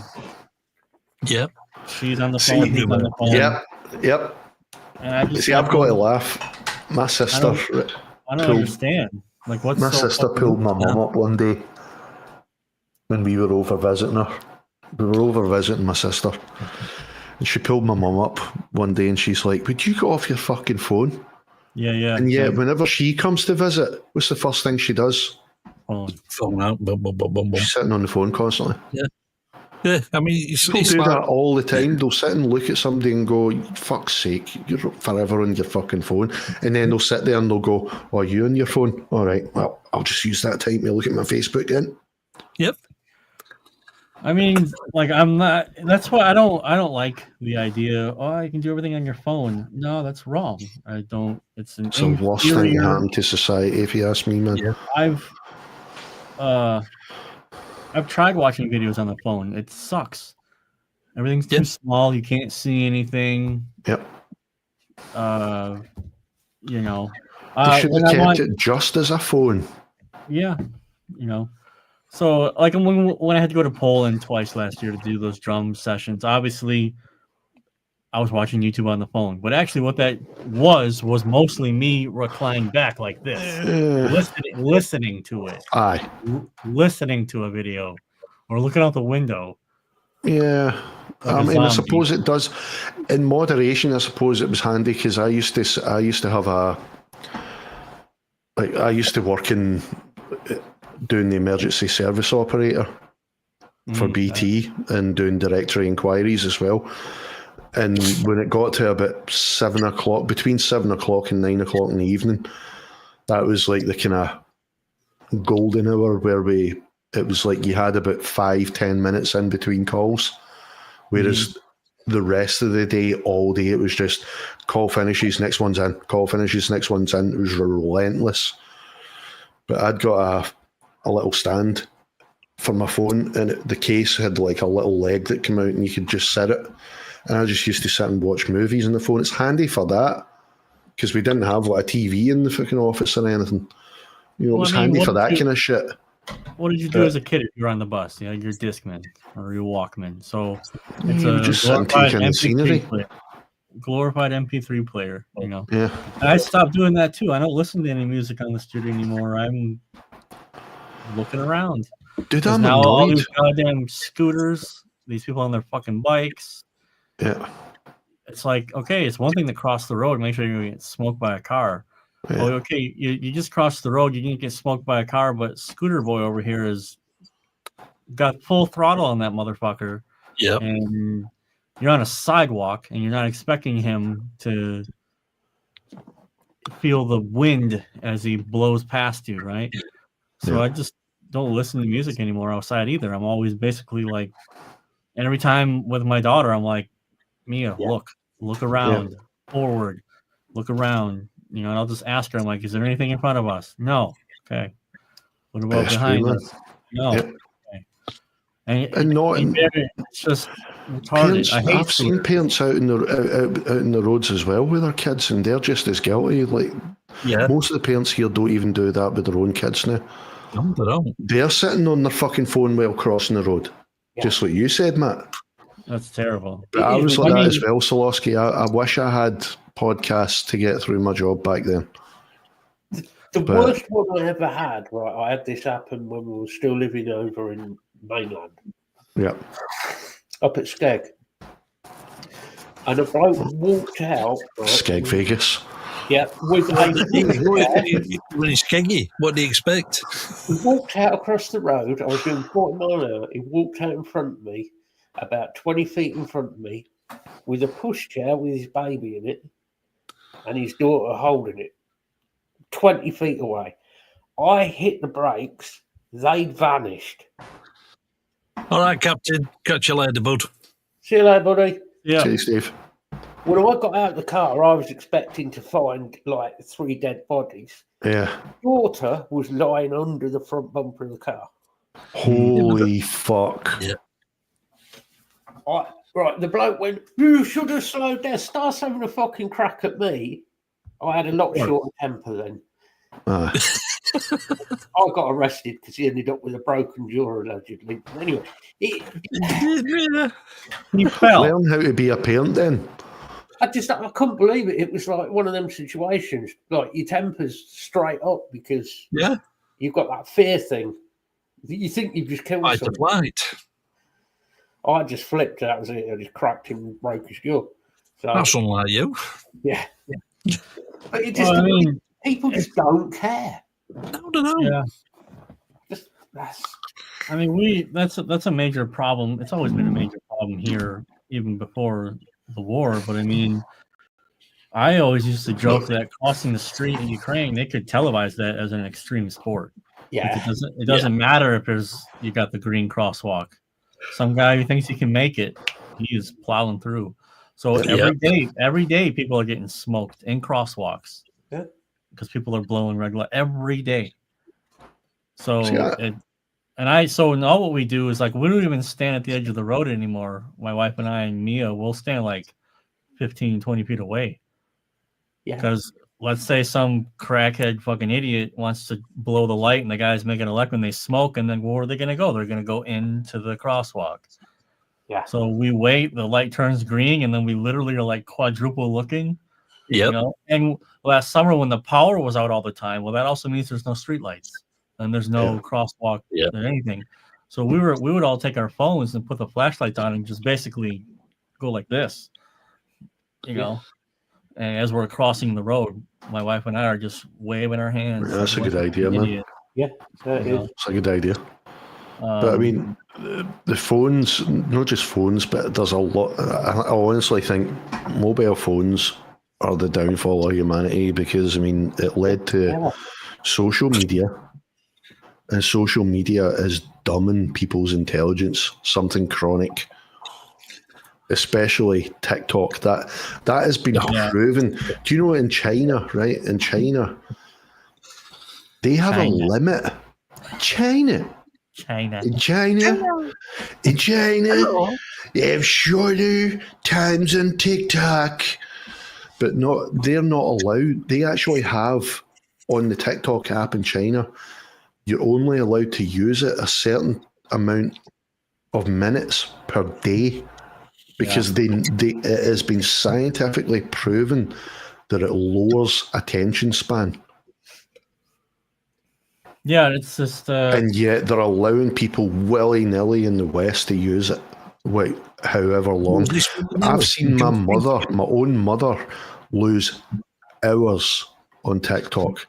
Well, she'll actually forget to eat because she's sitting in TikTok. She'll miss dinner. Seriously, I've seen her do it. She's sitting there on TikTok, right? And like she'll start about 4 o'clock. She's sitting in TikTok. This is when I was living with her for that few years. She would she would start about 4 o'clock. He'd see her picking up her phone. She'd go on TikTok.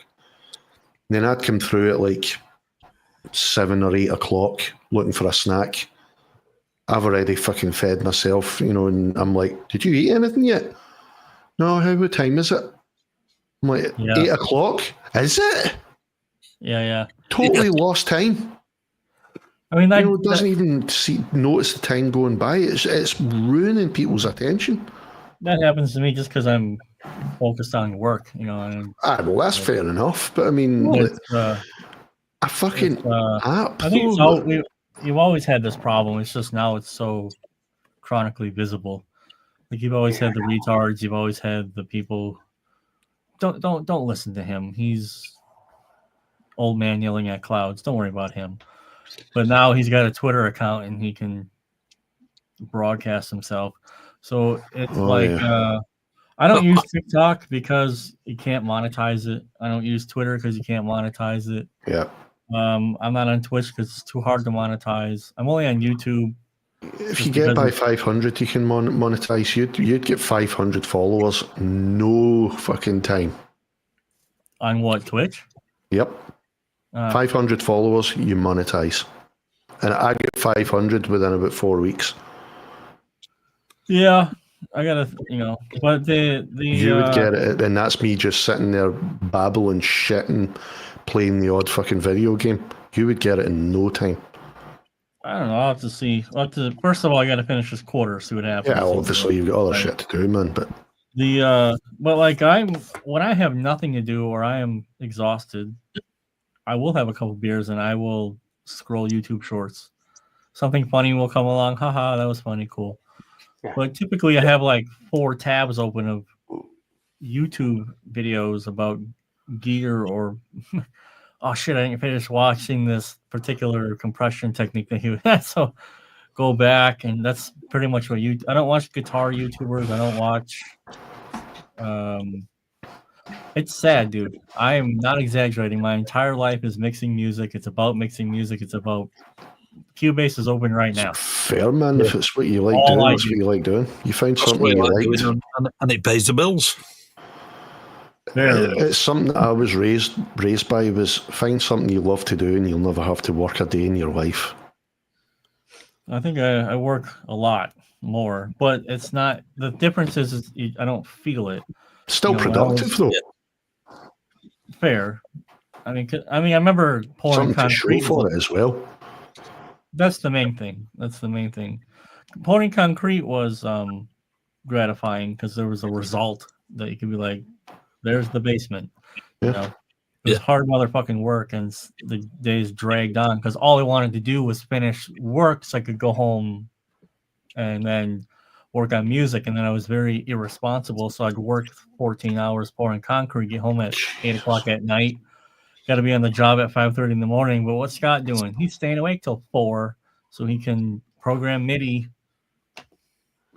get an hour of sleep, and do it again. Stupid, but I mean, when you're 17, it's bad for the mental health, that shit, man. So, but be the guy like that when I was in the support industry. The support industry's got one of the worst turnovers for employment because people just get into it thinking, all you're doing is taking people out for the day, But there's a lot more you're doing. You're basically taking all the responsibilities that person would have had if they were able and doing it for them, plus you're having to do it for yourself when you leave that job.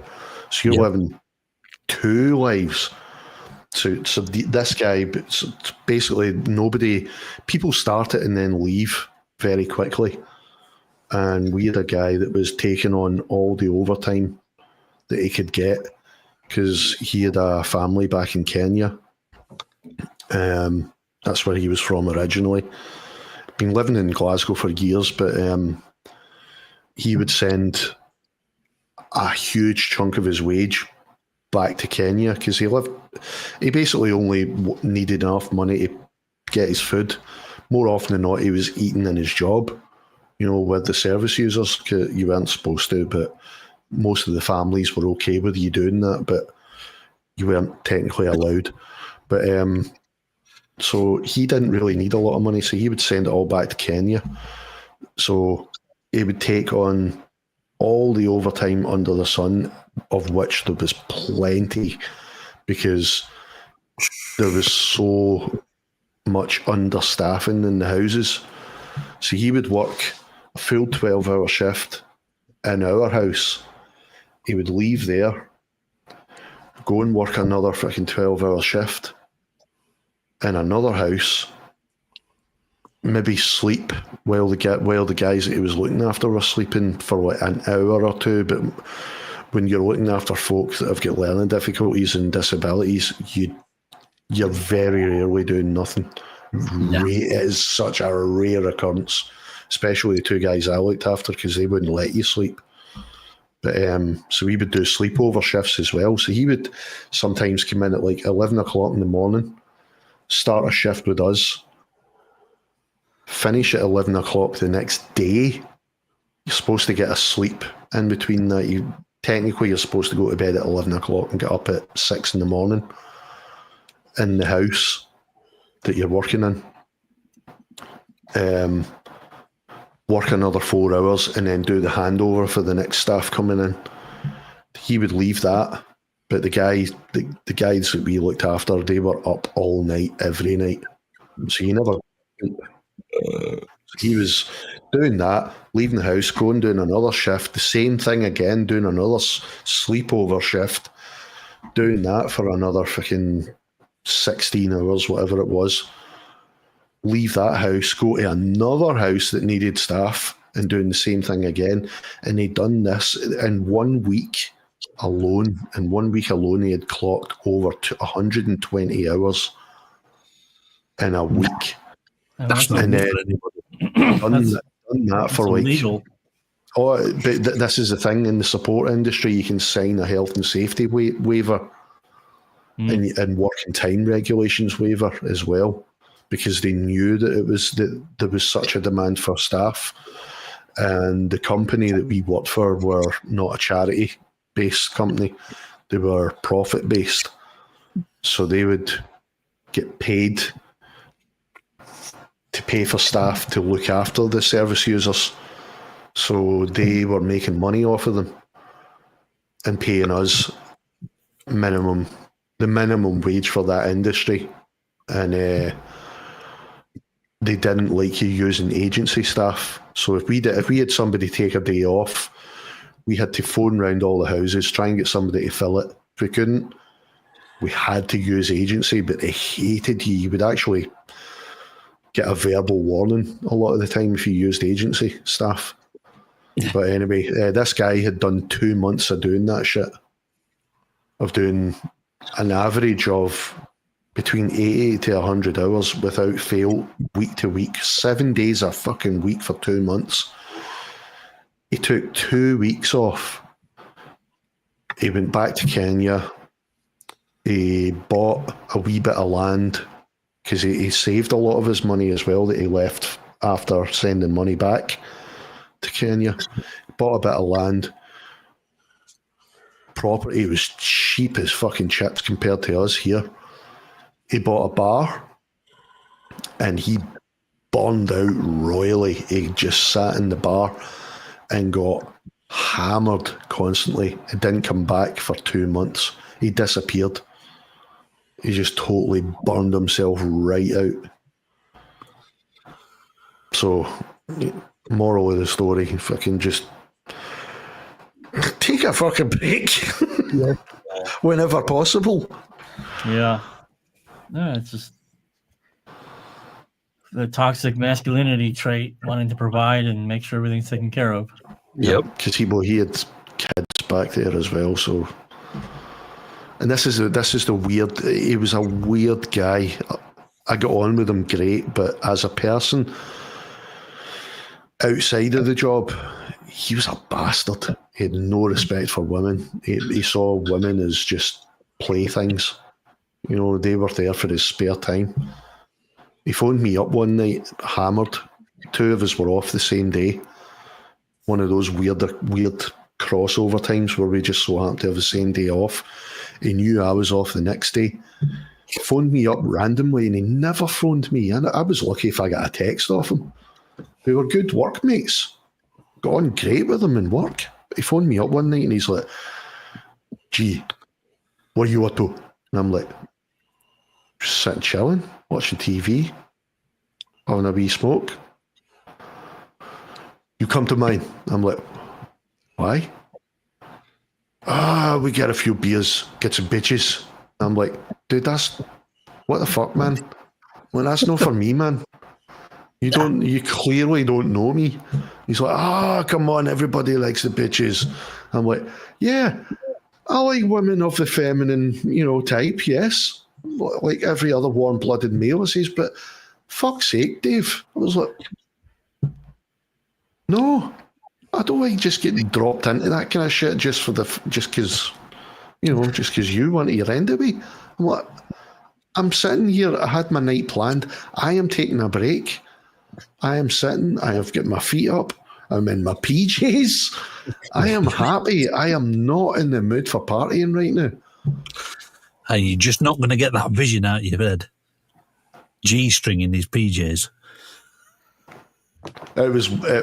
That's a better vision than Dave and nothing, because this is what he was talking about. He was talking about getting a couple of women to come to his house, getting drunk, and fucking them in front of each other. I'm like, dude, what the fuck are you on? Get a life, man. Sounds like you're really enriching your culture over there. Cultural enrichment. Come on now, don't be racist. And I have every respect, by the way, for any fucking religion whatsoever, because I have the utmost admiration for anybody that can follow a religion. I have my own beliefs. If you have that kind of dedication, fucking all power to you. Good on you. If that fucking helps you get up the next morning. That was a practicing Muslim, supposedly. Well, why are you surprised? He was drinking. Practicing. He was taking other things. He wasn't any good at it. No. And he was extremely promiscuous. Why you guys, with not his women? Why are you guys just realizing this now? They're not playthings, man, for fuck's sake. They're fucking people. I just, as I say, see, that guy, his work ethic was something else, man, and he was so good with the service users. The guys loved this guy to bits, but holy fuck, outside of that workplace, he was a bastard, man. Absolute bastard. He had issues. Serious issues, man. No shit. Guys. Was he a prince by any chance? Did he do a lot? He could have been. He could have been. He was well respected in his tribe, apparently. The soil is not allegedly. magic. Oh no, I can believe it, because I mean, well, he was working in another country and making the big bucks, and they love that shit. He told me so. Like, if you were away in another country earning money, that's pretty much that's what you were raised to do, is go get the big bucks and send it home. It doesn't seem to help the English economy very much. Yeah. Fuck's sake, man. But yeah, I mean, it was, as I say, his work ethic was fucking amazing as well, but he just didn't know how to. I think he was like that, to be honest, outside of work, because he honestly didn't know how to just sit on his own. You know, nah, don't make excuses for him. I think your original opinion he was fucked up. He was fucked up in the head. No, he really was fucked up in the head. I think that was the problem, is that he didn't like being alone in his own head. I think I can hear the girls calling me. Might need to split. No worries, dude. I made it a couple more hours with you, stupid fucks. Oh. It was good. Going? Thank God for that. Fuck off. You know what? I don't hear them calling me anymore. Yes, Solowski. Yes. I totally agree there. And I met quite a few of those.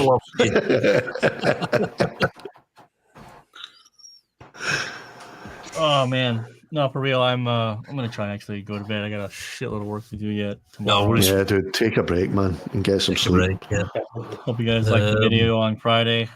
And yeah, we've got the 50th show coming up soon. When are you gonna do that? Probably in a couple of weeks, if you're up for another couple of hour session. Yeah, let me know. I'll let you know. Send you links. What time are you kicking the live off, Scott? Fucking Saturday. It's gonna be. Are you what? We are. Are you? How many? How many hours? Right now it's 25 to 12. Yeah, so it's gonna go off on. God damn it! I wrote all the times down. I think I have seen it. Round it off. It's 12. Round it off. It's 12 o'clock. Let's say. Right now. Just after 11:30, technically, but it'd be 11 p.m. Central Euro time. Yeah, so about 9 Central Euro. I think it'd be 10 for you, wouldn't it? Yeah, 10 for us. Yeah. Is it? Well, I think you. Are you only an hour ahead? On your channel, you've got it set up for 9:45 for us. Cool. Yeah, because I can't do Saturday midnight. It becomes fucking Sunday. It's stupid. Yeah. Cool. So I shall see you there. So it starts midnight my time. Yeah. Because it's it's going on 2 o'clock here, so I'm 2 hours ahead of you ish. Cool. Yeah. Ooh, yeah. Aye. Yeah. That's about right then, yeah. Yeah, it's 11 Central Euro, 5 p.m. Eastern, 2 p.m. Pacific. That's pretty much the best time to catch most people. Cool. Sucks for me because I'm up to 4 or 5, but that's just how it is. I'll be there and then some more tips. Yeah. I'm working out to get over there. Just the tips. Just the tips. That's what she said. It just works better than trying to stuff the balls in there, you know?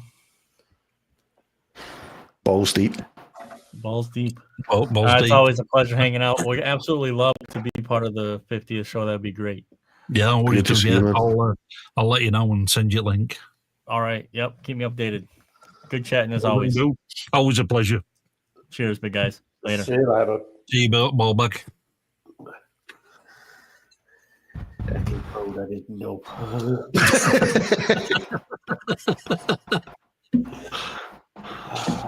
Fucking 30 hours.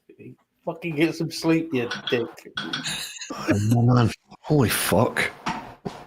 I could not do that these days, man. Yeah. We're coming up to 50 a show soon. Probably in about a couple of weeks. Have they still got that? I didn't think to ask. I should have done. They got like that embargo on the internet in Ukraine, haven't they?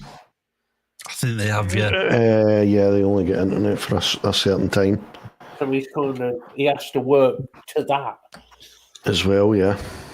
They were doing that with they were doing that. I don't know if it's still with that just now, but they were doing that with the electric for a while as well. Yeah. You only had electric for a certain length of time. It's a great way to work, isn't it? Yep. I'm going to go and do something. No. Okay. No, I'm not. It must have been horrid, man. Just fucking having to wait until everything was on and then just going, right,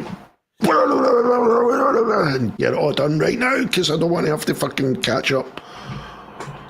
Oh, talking about things political. Oh dear. Have you seen Tommy Robinson is being released? Yes, I have seen that. Really? Yes. Yeah. Have you seen he's also being arrested as soon as he comes out of the prison? That one fucking shocked and fucking stunned. He is being arrested for an stunned and offence shocked. that happened August 2024. On the say-so of Keir Starmer. There's a fucking shock. Comrade Starmer. Yep. They're determined to keep that bloke inside. Of course they are. Whether you agree with his politics or not, I'm not getting into that. But a lot of what Tommy Robinson has said, he's had very valid points on what he said. Yeah. I think. Anyway, that's my opinion. Is he not a bit of a socialist? Tommy, his viewpoints were mainly started on, we're going back to what I did on my show when Lisa came on, which is the whole rape grooming issue. Right. That's how it all started, because it was going on in Luton and Oxford and all down there. Well, he happened to his cousin, I think, wasn't it? Yeah, his cousin was kidnapped. Kidnapped by, allegedly, a Muslim assortment of characters, which was proven at the time. And political prisoner comes to mind. Well, block. with this fucking government it is. Yeah. On the EU. The thing My is, back Block, teeth are floating. you could have an opinion, Block, and I can have an opinion, and we could both sit here and argue that and say at the end of it, well, I still think you're wrong, Block, but you could say I'm wrong. But that's it. It's an opinion. That's it. Yeah. No issue. No, that's it. And that's how it should be. The way it's going, they don't want us to have an opinion. No, they don't. Well, they do. They want everybody to have the same opinion. But then, technically, does that come under an opinion? No, it comes under mind control. Yeah, you and the thought police. Exactly, Block. It shouldn't be. Exactly, Block. It's nice for you to admit that you're often wrong. But you know what I mean? It's ridiculous. You should be able to have opinions. Everybody has got an opinion, and you should be allowed to have it, whether it's right or wrong. Yeah. It's like with us with music. You like Pink Floyd, I don't. Yeah.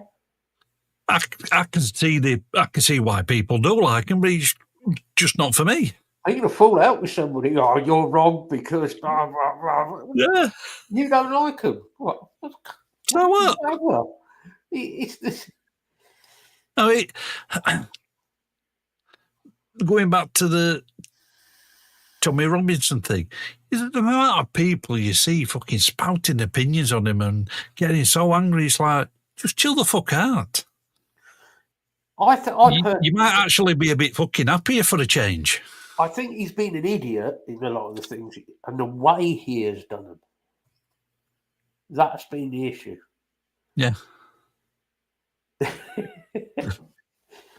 Well, I mean, the song wasn't necessarily about Tommy Robinson, but the song I did a few years back sort of describes him, enemy of the state. Yeah. It wasn't necessarily about him, but it was based on people like that. Do a new one called Enema.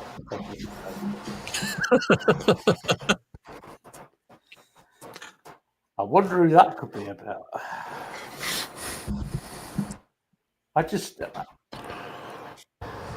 It's now very dangerous in this country to have an opinion. Yeah. It's not just here, though. That's the thing. Anywhere in the West these days, it's dangerous to have an opinion. And just don't fucking post it in public. Because I've got to laugh, right? In the States, you've got Trump saying about how America is one of the last free countries. You know, you've got complete freedom of speech. Bruce Springsteen goes on stage, has a big rant about Donald Trump. What's the first thing Donald Trump says? Goes on Truth Social and says, right, is that right? I'm going to fucking sort you out. Gets an investigation into Bruce Springsteen. How's that freedom of speech? Bruce Springsteen's free to fucking talk about what the fuck he likes. So is anybody else. Exactly. But the moment you fucking question him, oh no, that's not allowed. That's not freedom of speech. I think that's in with Bruce Springsteen. Sorry, Bruce Willis.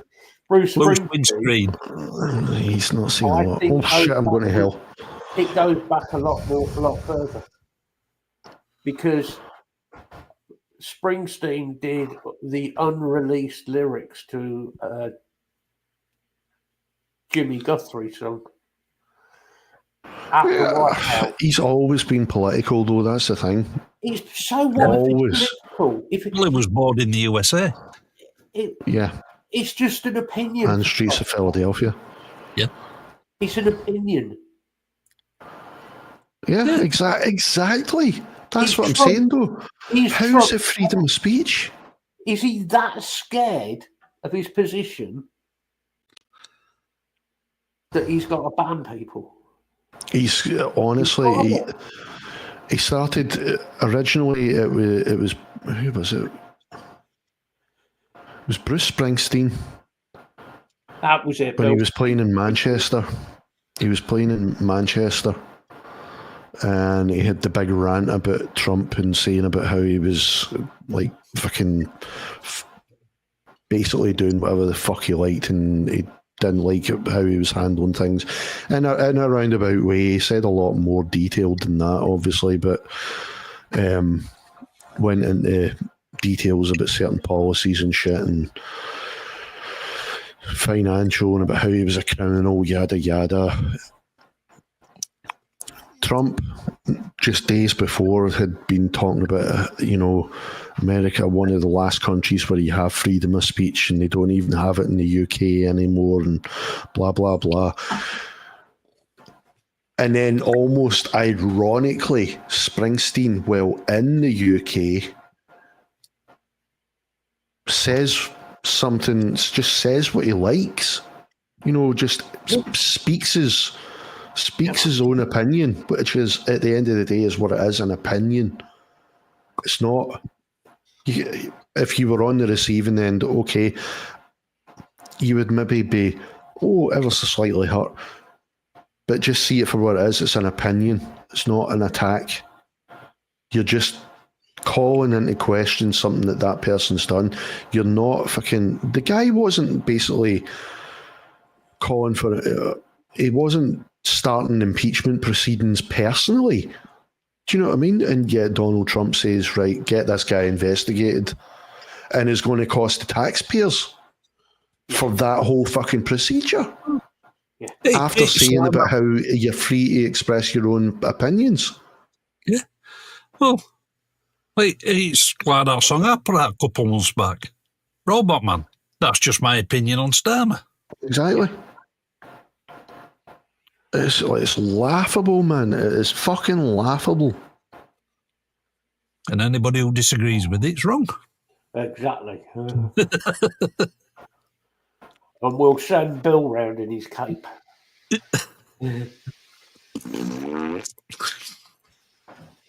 That was it, Bill.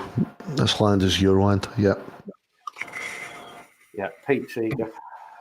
Exactly, Bill. It should have came as absolutely no surprise to Trump. Trump gives this impression that he's thick as pig shit. He knows full well what he's fucking doing. He knows full fucking well that he's a cunt and that nobody likes him. He knows his own fucking staff doesn't like him. That's why he's hired people that he's got shit on, because he knows that he can control them. Yeah. He's got the dead man's trigger on these people that work for him. That's why they fucking do what he says. I mean, you should know Springsteen, somebody like Springsteen has always had a problem with any political fucking figure. But you can't fucking, if you start pulling people up on their opinions, especially one that a person's held way before you were in fucking office. He's had a problem with fucking political leaders way before Trump got into office. Why is it all of a sudden a problem for him? That's not, you're basically fucking calling your own bullshit there. He's done that a few times, right enough. Because he said about how the tariffs were going to be really great for America and it wouldn't impact the American economy. He was interviewed just a couple of days ago, and the interviewer actually said about, I think it was about the whole Walmart were having to raise their prices on a lot of products because of the impact that tariffs are having to their goods that they're selling. Yep. And he said, Walmart should just fucking eat the tariffs, just get on with it. We all know that the tariffs are going to hit industry. Hang on, you said that it wouldn't hit American industry. He basically just called himself on his own bullshit. Yeah. He just pulled himself up. Yeah. Caught with his pants down. Yeah, it's like Stam said, everything's going to be cheaper now. I've submitted to the EU No, it's fucking not. I'll believe it when I fucking see it. Yeah. I think short term, I think he's probably right. I think it will. It will improve things. Short term. You're talking decades though, Matt. That's the thing. Yeah. Well, short term, it will improve things, right? Long term, no. Yeah. Because he's now going to give the fishing rights away, all fishing rights. Oh, yeah, he'll end up giving all them away. So where are we going to get our fish from? Well, you're going to have to buy it from France or Spain or Iceland and places like that. So we're fucked. And yet you've imposed import tariffs. So, of course, it's going to cost even more. And then he was pulled up on the cutting the taxes for wealthier businesses and wealthy business owners. Yep. And he was basically pulled up on that because he hasn't put contingency plans in to account for the deficit it's going to cause. He's basically just said, oh no, this is going to improve the businesses. Yes, it's going to improve the businesses, but the people are going to pay for it in the long run, and so is the next generation. He has said today that elderly people will be allowed the cold weather payments again. Oh. This is good. You'll like this. If they apply for it and qualify. In other words, you know what they're going to do? They're going to make it so difficult to apply for that these elderly people, and I'm not belittling out anybody who's elderly, but they're going to struggle like it's too complicated for them. Yeah. Well, it's like I know full well that most of the people are just going to go, fuck it, too much hassle. They did anyway, didn't they? They just went, I can't be bothered. Yeah, well, I was just going to say, because Trump's basically done the same, right? He's saying we're going to make it more, we're going to give people that intend on starting a family, we're going to make it more worth their while by giving them a grant, a one-off grant.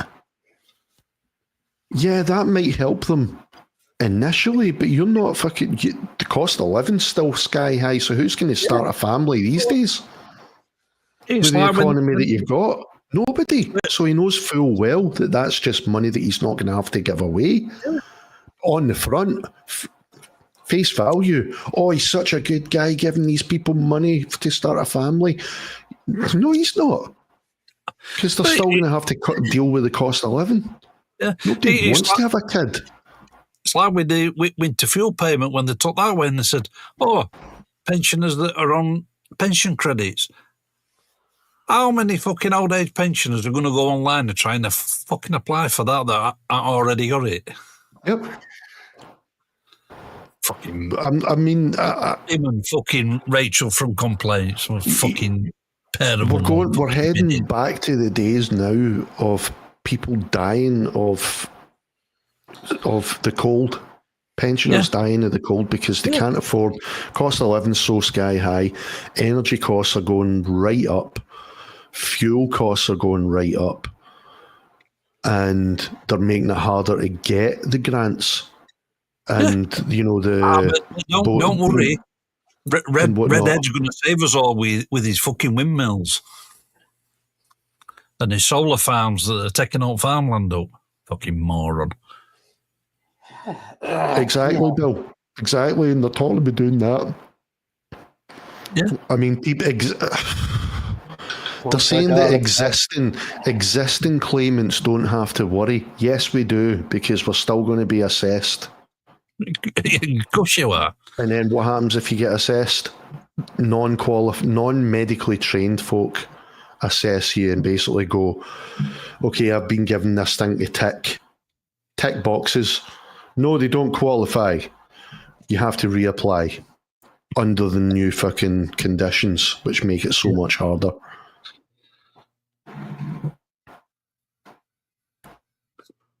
It's a fucking joke, man. I swear to God. Yep.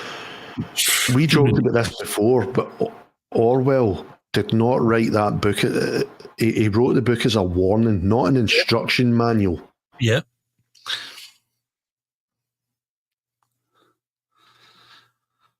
It's like, no.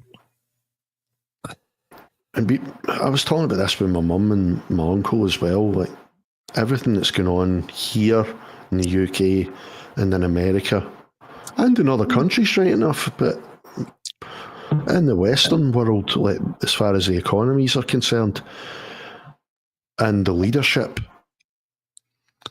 if any Hollywood writer, any Hollywood studio, right, if they'd have written a movie telling the stories about our leaders right now and what they were doing, say 10 years ago, we would have just went, that's ridiculous. That is never going to happen. No political leader's ever going to do that shit. But it's happening. Yeah. You couldn't write a fucking sillier story right now than what's happening. Well, he could. Oh, me? Yeah. I'll give it a go. I just... Yeah. Are you the Judea People's Front? Fuck off. The People's Front of Judea. I'll tell you what scares me is you've got even people like Stevie who's lost both legs, worried about he might lose his disability. Yeah. Yeah. I mean, It's shocking, man. That's scary. He found his fucking legs. And I wouldn't be surprised if they do take his money off him and then he has to reapply. I really wouldn't.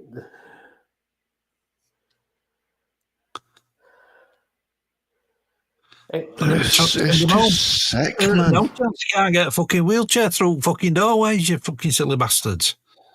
It's sick.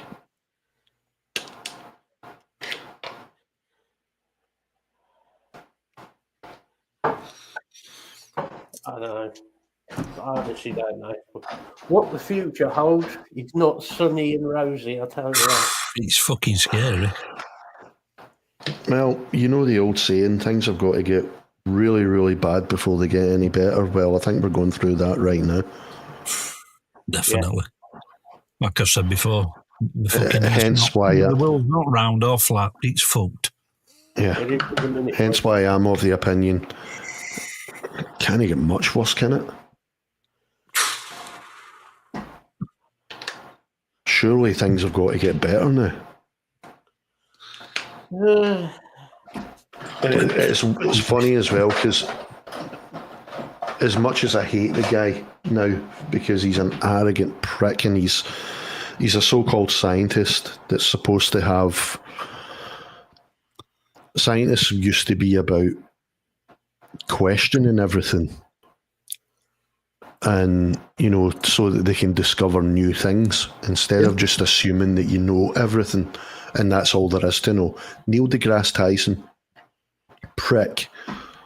Oh, there's nothing more to learn about physics, you know, and we know everything now. Nothing more to learn. We're constantly learning new things.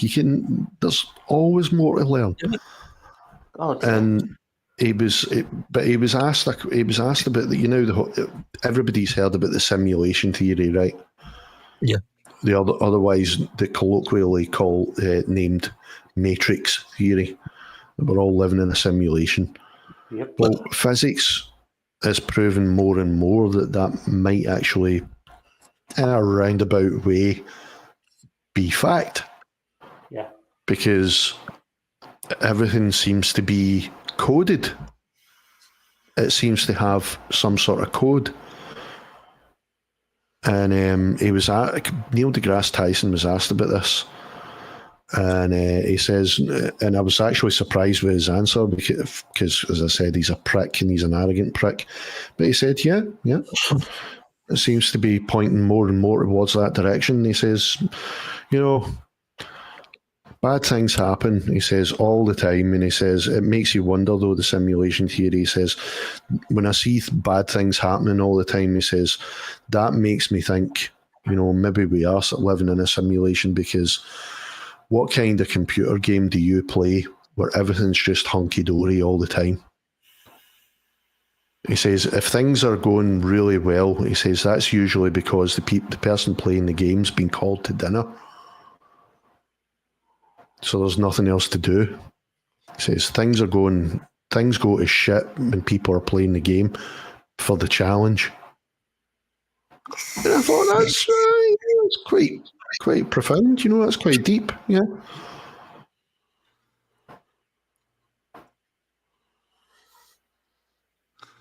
Exactly, everything's just a theory until there's hard fucking facts, and a lot of physics isn't hard fucking facts. No. Well, not just physics, any fucking science.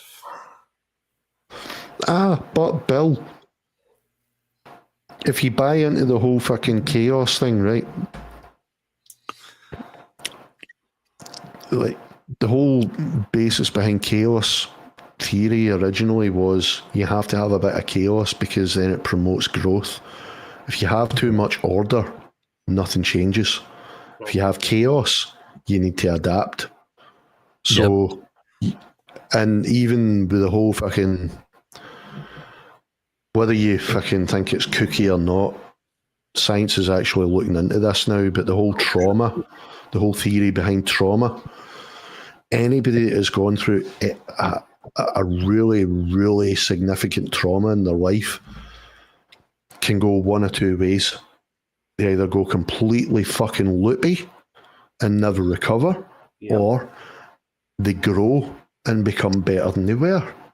Yeah. So very true. That's lending more credence to that we need a bit of chaos, a bit of pain, a bit of fucking trial and tribulation in order to evolve.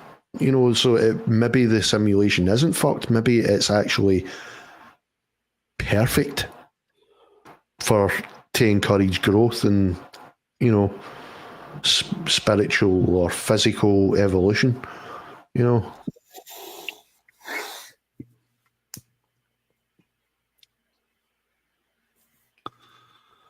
Evening, Chris. Hey, Chris. How's it going, dude? You came in right at a philosophical moment, and I'm going to shut up now.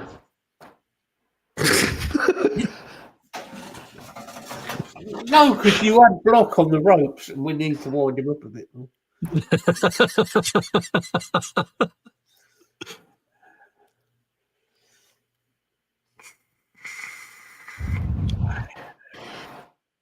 And I came into the conversation, I came into the stream earlier before we started streaming. I came into the room just in time to hear about sleep talking. Yes, they're not everybody's cup of tea. Yes, they might sound overproduced to everybody, but the fact that they're number one in so many countries can only mean one thing. Metal is becoming better and bigger and more accessible for more people. People are no longer going to think that metal is just all noise. Just the same as I thought about Slipknot.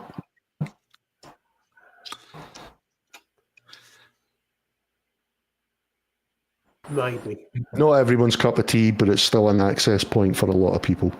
Yeah. I get that. Chris just reminded me there when he came in. I actually think it's fantastic, to be honest. I mean, I like a lot of the songs, but I don't like all of it, to be honest. But I do think it's a fantastic thing for metal. I do struggle a bit with Sleep Talking. I've got one of their albums. I can't remember which album it is, but like, nah. Production and musicianship is beautiful. Yeah. And I know I can see why it's not everyone's cup of tea, because they do dabble in a few genres that people don't like, but still. You know why I don't like that? Brilliant. It's too fucking clean. I think that was the problem I had at first. We're back to this thing of me and I like my sort of metal to be a little bit dirty. But this ties into exactly what I was just saying before Chris came in about the whole fucking having a bit of pain and everything. If you've got to have the bad and you've got to have the good to know what either is.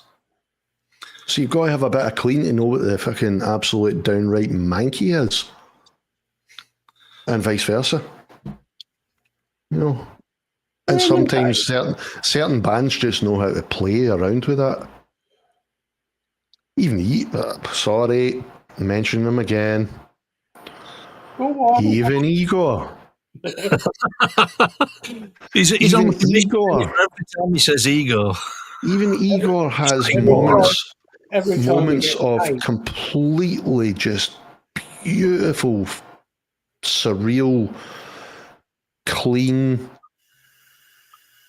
just beautifully played music. And if it was on its own without the fucking metal aspects, you would go, ugh. What the fuck is that? Yeah, you would. If it was just that on its own, I would not listen to it. I'll put my hand up. If it was just those moments extended, and that's all it was, just all those cleans and all those classical sections, I would not listen to it.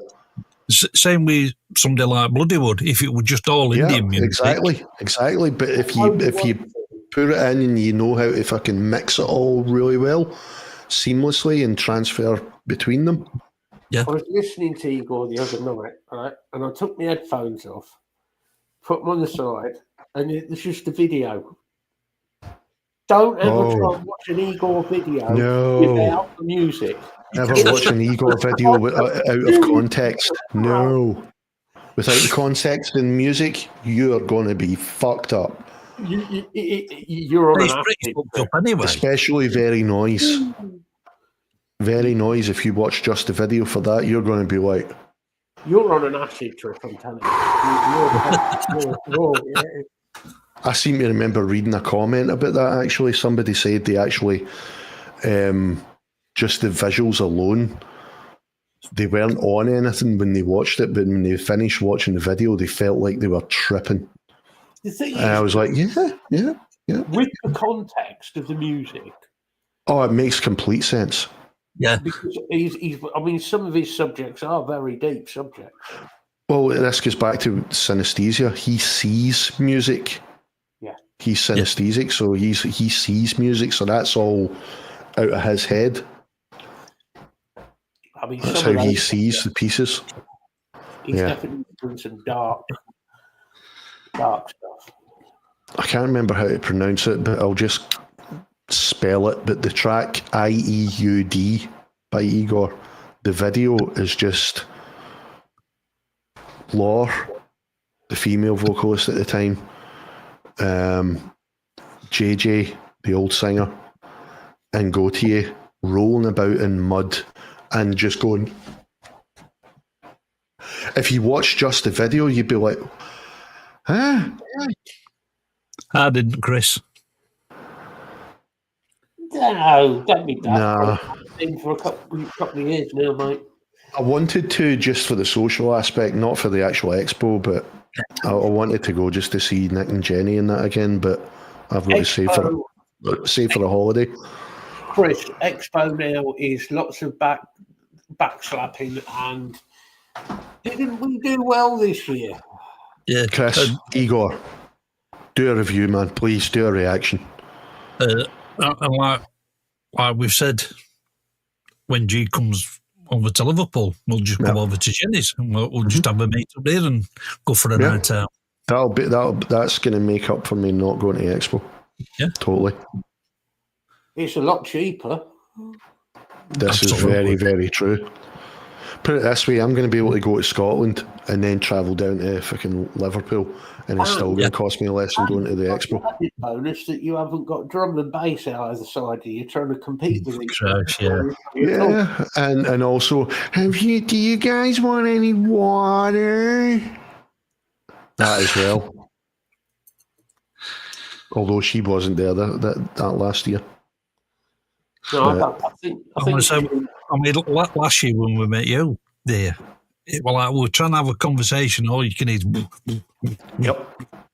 Occasionally there was the odd song that was decent, and we'd be like, "Oh," but more often than not, it was just monotonous. Apparently, this year's Expo, in reply to Chris, is mostly this week. And a lot I have been mostly. And sorry. Prozac! Yeah. Oh, I missed the fast, sorry.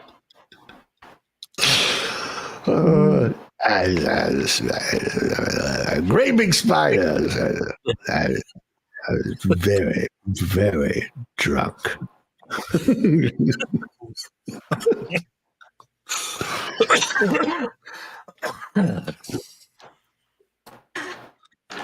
Oh, fucking hell, man. I really do miss that show, man. Yeah.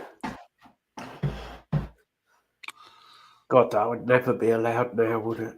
Oh, Christ, I don't no. know. I think they're one of the only shows that would still get away with it.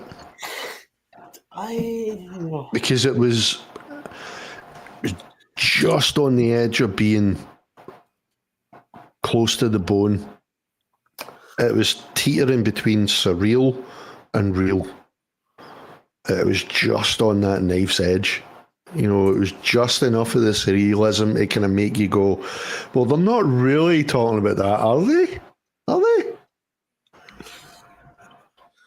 They knew what they were doing, man. I mean, the whole fucking Taylors thing, I mean, that was just That was classic. old, creepy gay guys that just love to feel people up. But they done it in such a way that, yeah, it was funny. And it didn't make you think that that's all they were, was just sexual deviant perverts. Naked guys, the naked couple shagging in the park, you know, that's naturists. You know, basically the old fucking gentrified fucking pedo guy. Me? 6 o'clock? In an all-female teenage soccer team changing room? Oh. You know, like, what? Every time anybody says naturist, I just think about Lisa taking photographs of tits. Blue tits? Yeah. Yeah, it was cold. Great tits. Great tits. Great tits. Yep. Great tits. Yep. Great tits. Was that mean? No, I'm not going to do that, dude. No.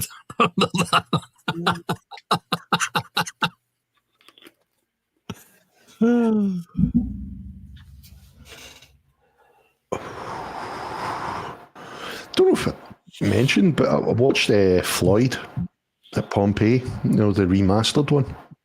Yeah, you said that, yeah. Oh, I've got it on Blu-ray. So good, man. I've got it Blu-ray. It's big in Asia. Nice. 4K Blu-ray. Nice. Cool. As it should be. In at full Atmos.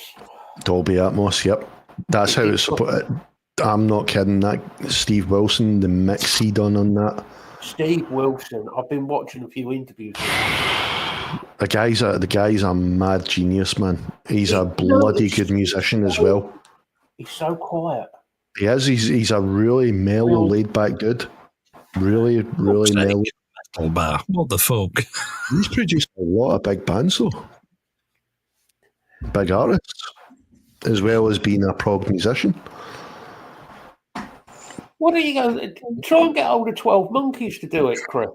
And one of his tracks, actually, it is one of the most beautiful songs I've ever heard in my life. Is a Steve Wilson track.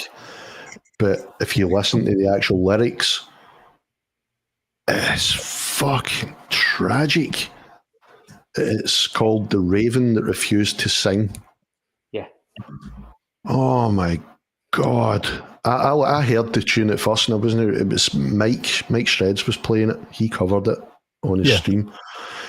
And obviously I'm not a great one for listening to lyrics first listen. It's the music I'll lock into. And I thought, this is beautiful, man. That's gorgeous. Production's gorgeous as well. And then the next time he played it, he had the lyrics on the screen. Holy fuck, I was a fucking bubbling wreck. Swear to God, man, it's all about fucking... I don't know if it is something he's went through himself, but the subject of the story is about losing a childhood sister. The sounds of it. Yeah. I tell you what is really good if you like what Steve does is what's it? Fear of a Blank Planet. Right. His album. I think it was about 2010-ish. I've still to go through all of his stuff, but I follow him on Spotify. I've listened to a couple of the albums. Holy shit, it's proper dark, dystopian. Yep. He's one of those guys, he can do absolutely anything. Anything and make it sound like he's been doing it for fucking decades. What I like, he mixes everything. Everything he mixes is now mixed in full Atmos. Yeah. Even Devon started mixing in Atmos. So I've not tried doing nothing in Atmos yet, but I have been looking into setting up full Atmos. But I just can't afford to do it. Devon done a whole fucking series of his podcast, and it was about how he'd just started going from stereo and he was getting into the whole Atmos thing because it gave him a wider soundscape to work with and fit everything in. You know, because with stereo you've got that, with Atmos you've got like a globe potentially, you know, instead of just this narrow line. You haven't just got stereo, obviously you just got obviously coming at you. Full Atmos, you've also not just got that thin band coming at you that way and from the sides. Yeah, it's everywhere. It's above, it's round you, it's round here, it's over here, it's adjacent. If I did a lot more with keyboards, then I perhaps would do a bit more stuff in Atmos. If you're going to listen just can you touch it, man? There is a cheap way of doing it, which is use headphones. Oh, yeah. If you want to set up a proper Atmos system for your front room, and I've been working things out. Oh, dear. Oh, dear. Well, I need $7,000 roughly for the amp. Oh, dear. Just... Matt, you know you're going to get buried in the back garden. I haven't bought a spade for the garden yet, so I'm on. Thing is, to get a proper system is crazy money. When Alana starts buying limestone and endangered planet, Lisa gets a message. How do you get rid of a body? Yeah. Is this caustic soda just for cleaning? Is it though, that amount? Yeah, I mean, you only get about 50% with headphones compared to proper system. Well, it's a linear field stereo. Yeah. It's literally just left, right, and everything in between. But if you've got good, Atmos is everything everywhere. Yeah. I mean that's the good thing about Studio One. If you want to mix in Atmos, it's got it built in. Yeah. It might be worth doing a track in Atmos just to see. Yeah. Well, I mean, I know it takes time, right? But see how it comes out. See how it comes out, yeah. Might be quite perhaps do some guitar overdubs and maybe some keyboards in with it and some synth stuff. To be fair.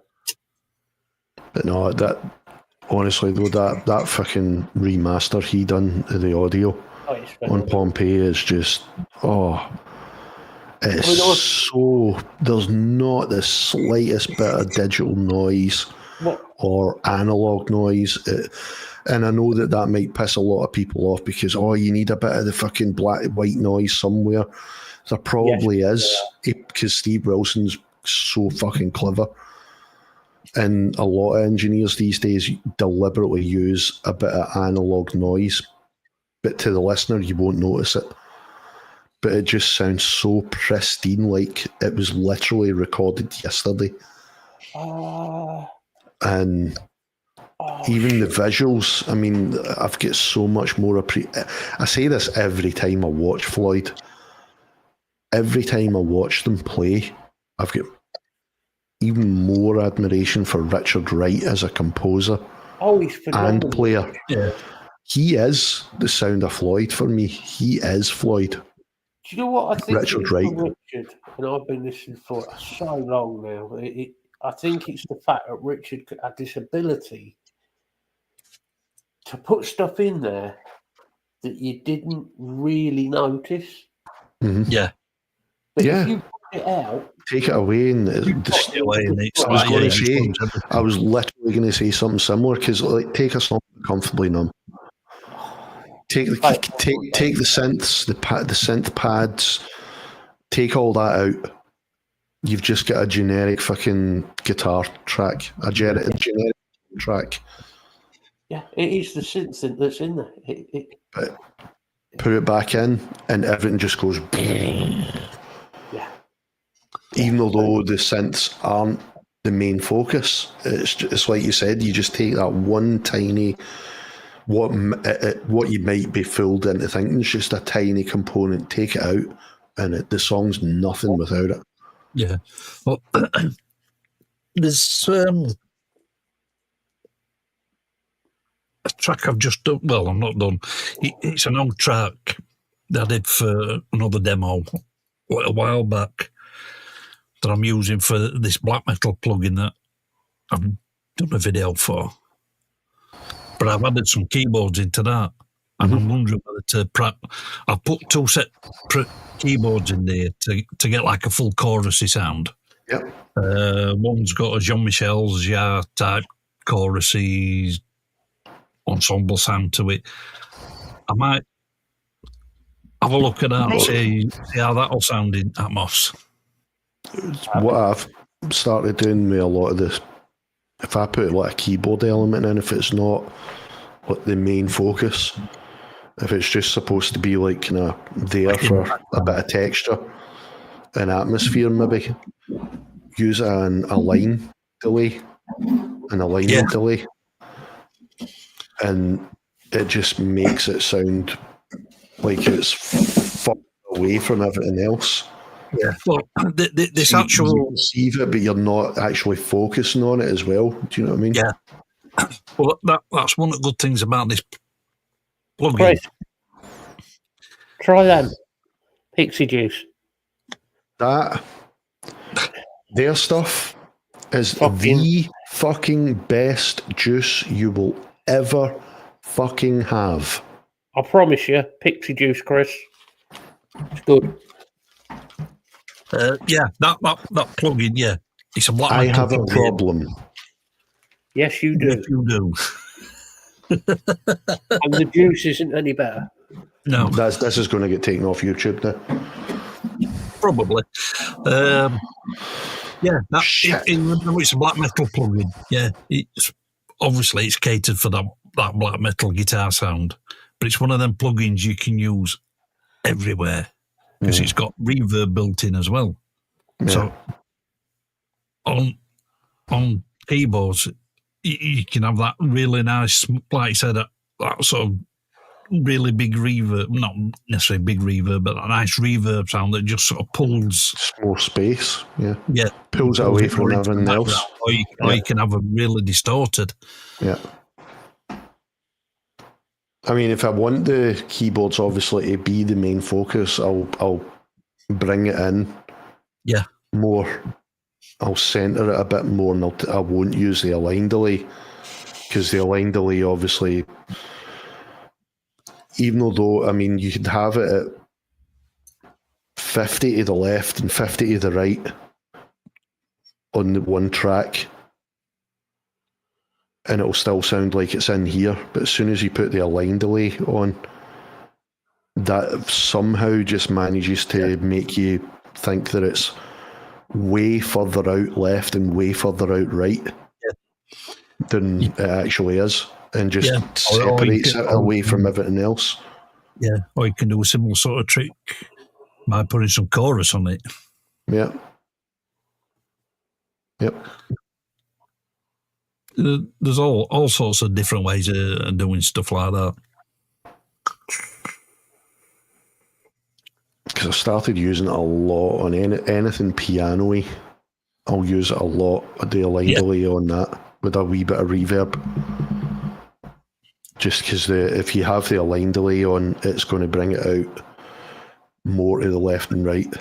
But then you put the reverb on and it just seems to make it even wider as well. Wider again. Unless, again, you want the piano to be the main focus, in which case don't put any of that on. Maybe a wee bit of reverb, but not the align delay. Yeah, on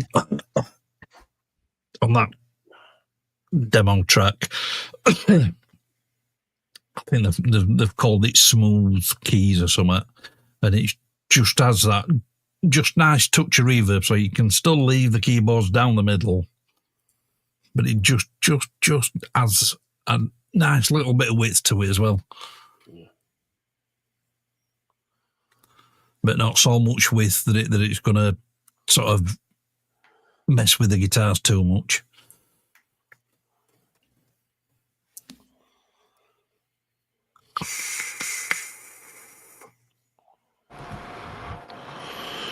Well, I've got nothing to do tomorrow, so I'm going to be working on more of these tracks again. Cool. Well, technically 5 tracks, because I'm going to rework that Lord of the Riffs track that I done. Cool. Well, if I get up early enough tomorrow, I might try and record a couple of bits for videos in the morning. And then I'm on hospital duty afternoon.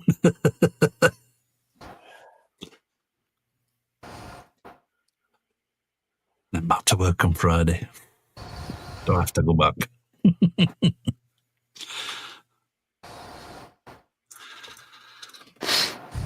Yeah, So I've got them 2 songs done. You 2 guys have heard them. Yeah. Mm-hmm. So the videos are recorded for them. I've just got to get them ready, and then I can release them a few weeks apart. Actually, now I'm thinking about it, I might not do more of the actual instruments tomorrow. I might actually do a bit of vocals for a change now that I'm in this room. I might do the growly vocals for the Zeal and Ardor tracks. Yeah. Then Mike only has to do the right loud screamy bits. Bill must be suddenly coming into a lot of money because he's looking at planar headphones. Fucking hell. The cheapest set I know for that set of planar headphones is about 400 quid. Which, to be honest, is actually not bad. Only thing I had trouble with planar headphones is they are a bit tinny up the top. I've not tried any of them out. Oh, fucking hell, mate. They sound amazing, but they're very trebly. Mm. You wouldn't want them, you definitely wouldn't want them for mixing. Nah. Because they're not flat. They're not flat at all. Well, not being funny, but most, if not all, modern recordings at least won't go anywhere near above 20 hertz. Sometimes won't even go above 16 hertz.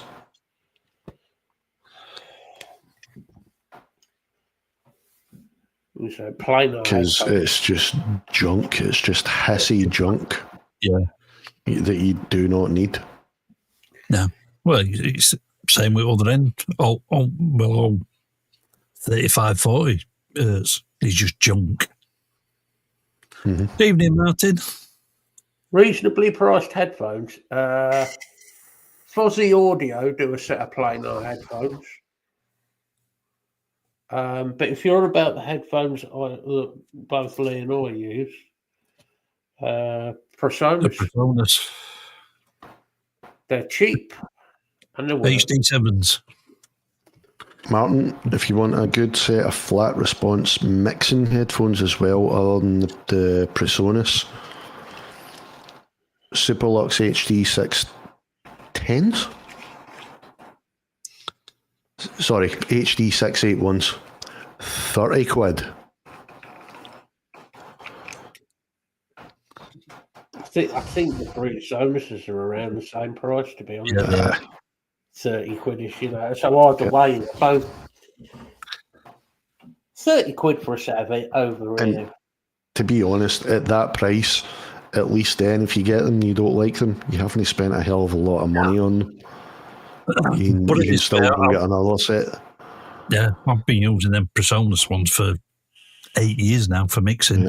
Yeah. Bill got me onto these. Christ, that must be about 5, 6 years ago.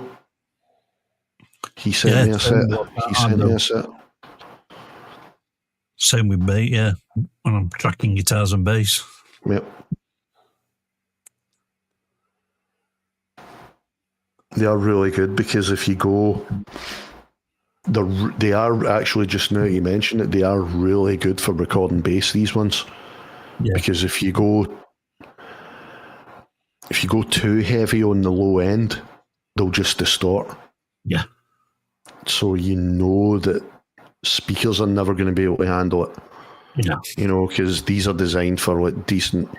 You can listen to really good bassy music on these, and it won't distort.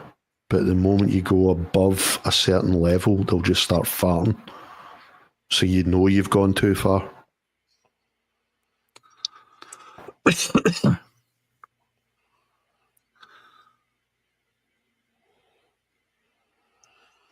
So what you pay for the Presonus, that? Yeah. Yep. I mean, 30 quid for a set of headphones is... Yeah. Well, I mean, even them Bluetooth ones are coming down in price now. Yeah. The HT10s. Yeah. Yeah. I did upset Matt a couple of weeks ago on that one.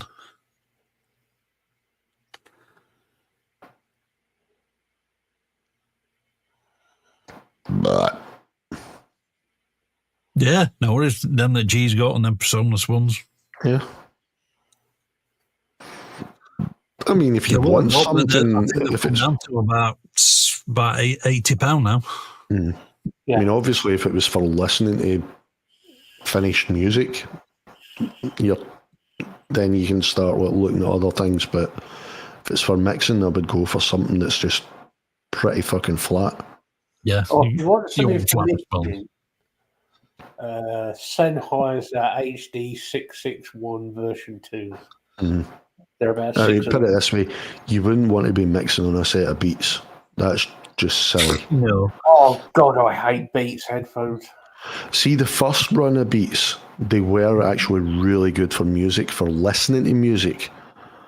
But in the advert, it showed you fucking Dre mixing on them. Yeah. Not a fucking chance. No. There's no way somebody like him is going to mix on a set of fucking those headphones. No way in this planet.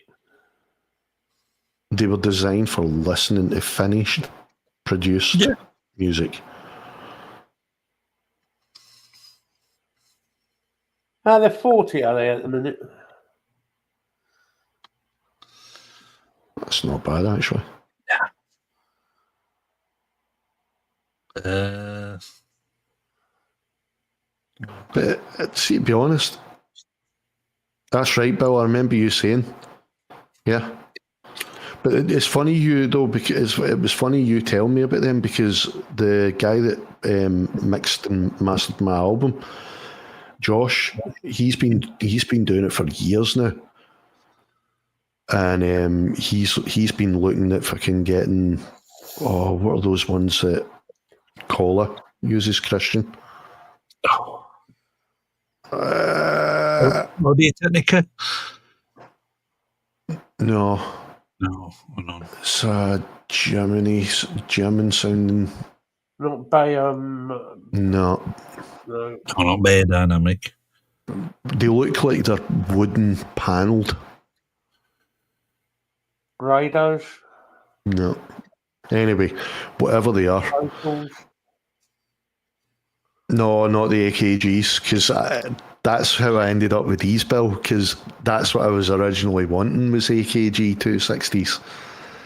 And I was talking to you about them, because I was literally just starting to mix my own music at the time, and you went, if you want AKG 260s, I'll send you a set of these because the guy you were talking about, your mate that done sound, and he was saying a lot of people in studios used to use these because they're modelled on the AKG 260s. I mean, you just need to look at them and you can tell. Yeah. But it's funny though, because I was talking to Josh and I was telling him, he says, what do you use for mixing these days? Because I was talking about getting monitors eventually. I says, I'm just using Superlux HD 681s. And he went, no way. Says, that's what I used to use for years. Professional fucking mixing and mastering engineer. And he was using these for fucking years. That's not At really. least you know what you're asking for, dude. That's not really a shock, to be honest, Block. But again, to be fair, it's whatever you find comfortable and works best for yourself as well. Absolutely. Because you get used to a certain sound as well, and you learn how to work within that. Yeah. Well, when my speakers packed in, that's why I went for another set of Personas. I know how they sound, especially in this room. It's what you're used to, and you know their limits, and yeah. That's how I was saying about the bass with these, because I know the limits.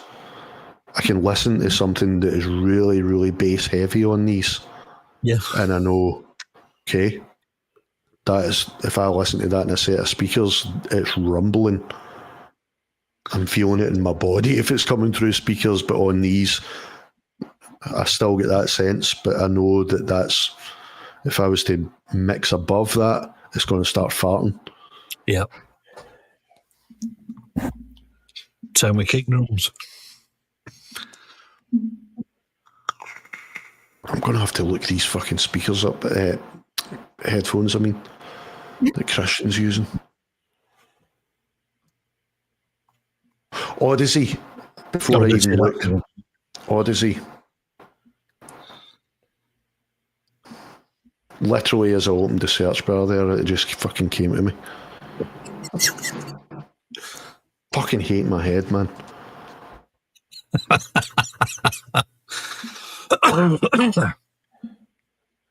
She's sitting there going, tip of the tongue, tip of the tongue, tip of the tongue, tip of the tongue. As soon as I go to open the search bar, it just goes, there it is. You can always go for a nice set. Grado do a really nice one, which are leather tops, and the wood back is made out of Italian olive wood. Oh. Hand polished. Oh. 2,800 quid a pair. Yeah. Yeah. Well, the Odysseys aren't exactly cheap. I think they're at least, for the lower end ones, it's at least, I think it was 900 to 1,200 for the low end Odyssey ones. Yeah.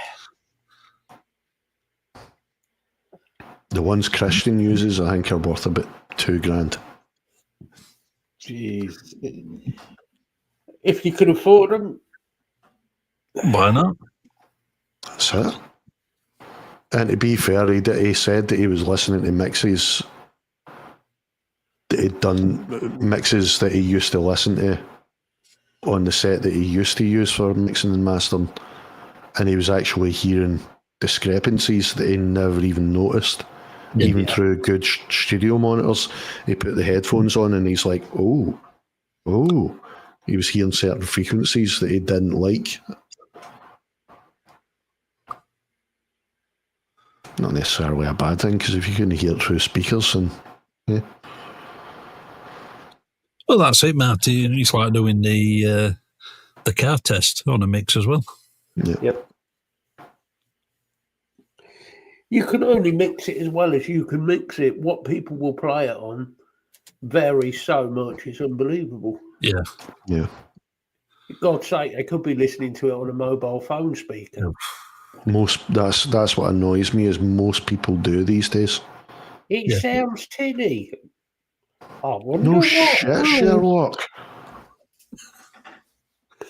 You look at the fucking size of the fucking speakers on them. Do you think the fucking... Oh. Not exactly going to fucking fit a woofer on that, are you? Really? Yeah. No, it's a whole fucking phone's a woofer. Well, it's all you need these days, Block. Yeah. Yeah.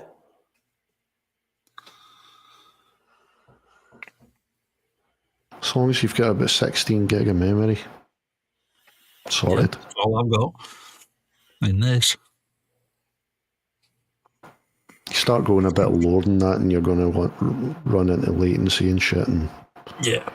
you're going to be limited to how many tracks you can have at one time. Most modern laptops are 16 gig plus. Aye. Yeah. Kind of standard these days now.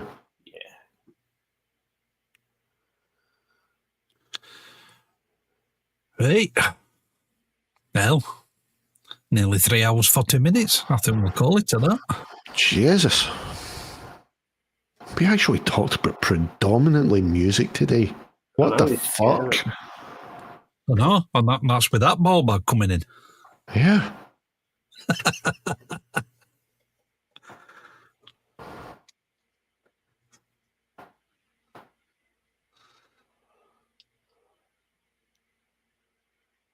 Yeah.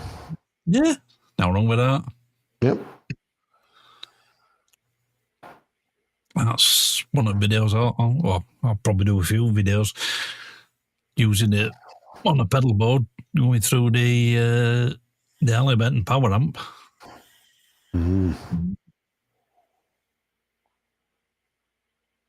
Yeah, if you guys want to say goodbyes. Yep. Well, as I said, I'm going to be working on new stuff, so keep your eyes peeled. I will be doing something. I also put a post up, a short up on the One Man Stands channel. Just a short, just posing a question. Would you prefer to see newer covers, or would you like, because I was thinking about going back and doing some of the covers that I've already done, but doing them now, you know, now that I kind of know what I'm doing a bit better than what I did back then. So if you want to go have a look at that, it's there. But I'm working on new stuff finally. But yeah, it's been a bloody good one, and thoroughly enjoyed this one. Cheers, guys. See you in the next one. Yeah, it's been a good show tonight. It's been, at least we know Scott's still breathing. Yeah. It is original stuff, Block.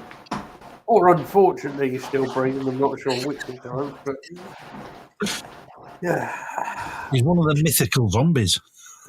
That wouldn't shock me with him.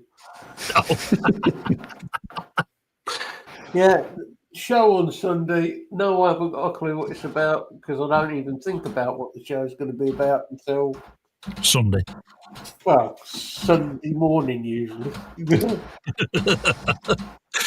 I have a funny feeling it might end up being political this week.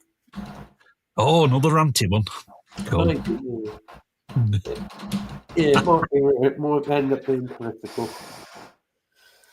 But yeah, so I shall. Yeah, thank you very much, and I shall catch you next time. Over to you, mate. Yeah, I think we've covered a few subjects again this evening. And yeah, thanks for Scott for popping on. Thanks for you guys in chat. And anybody that's watching the replay, leave us a comment. And yeah, we'll catch you in the next one. And don't forget, apparently, Anthrax are recording a new album.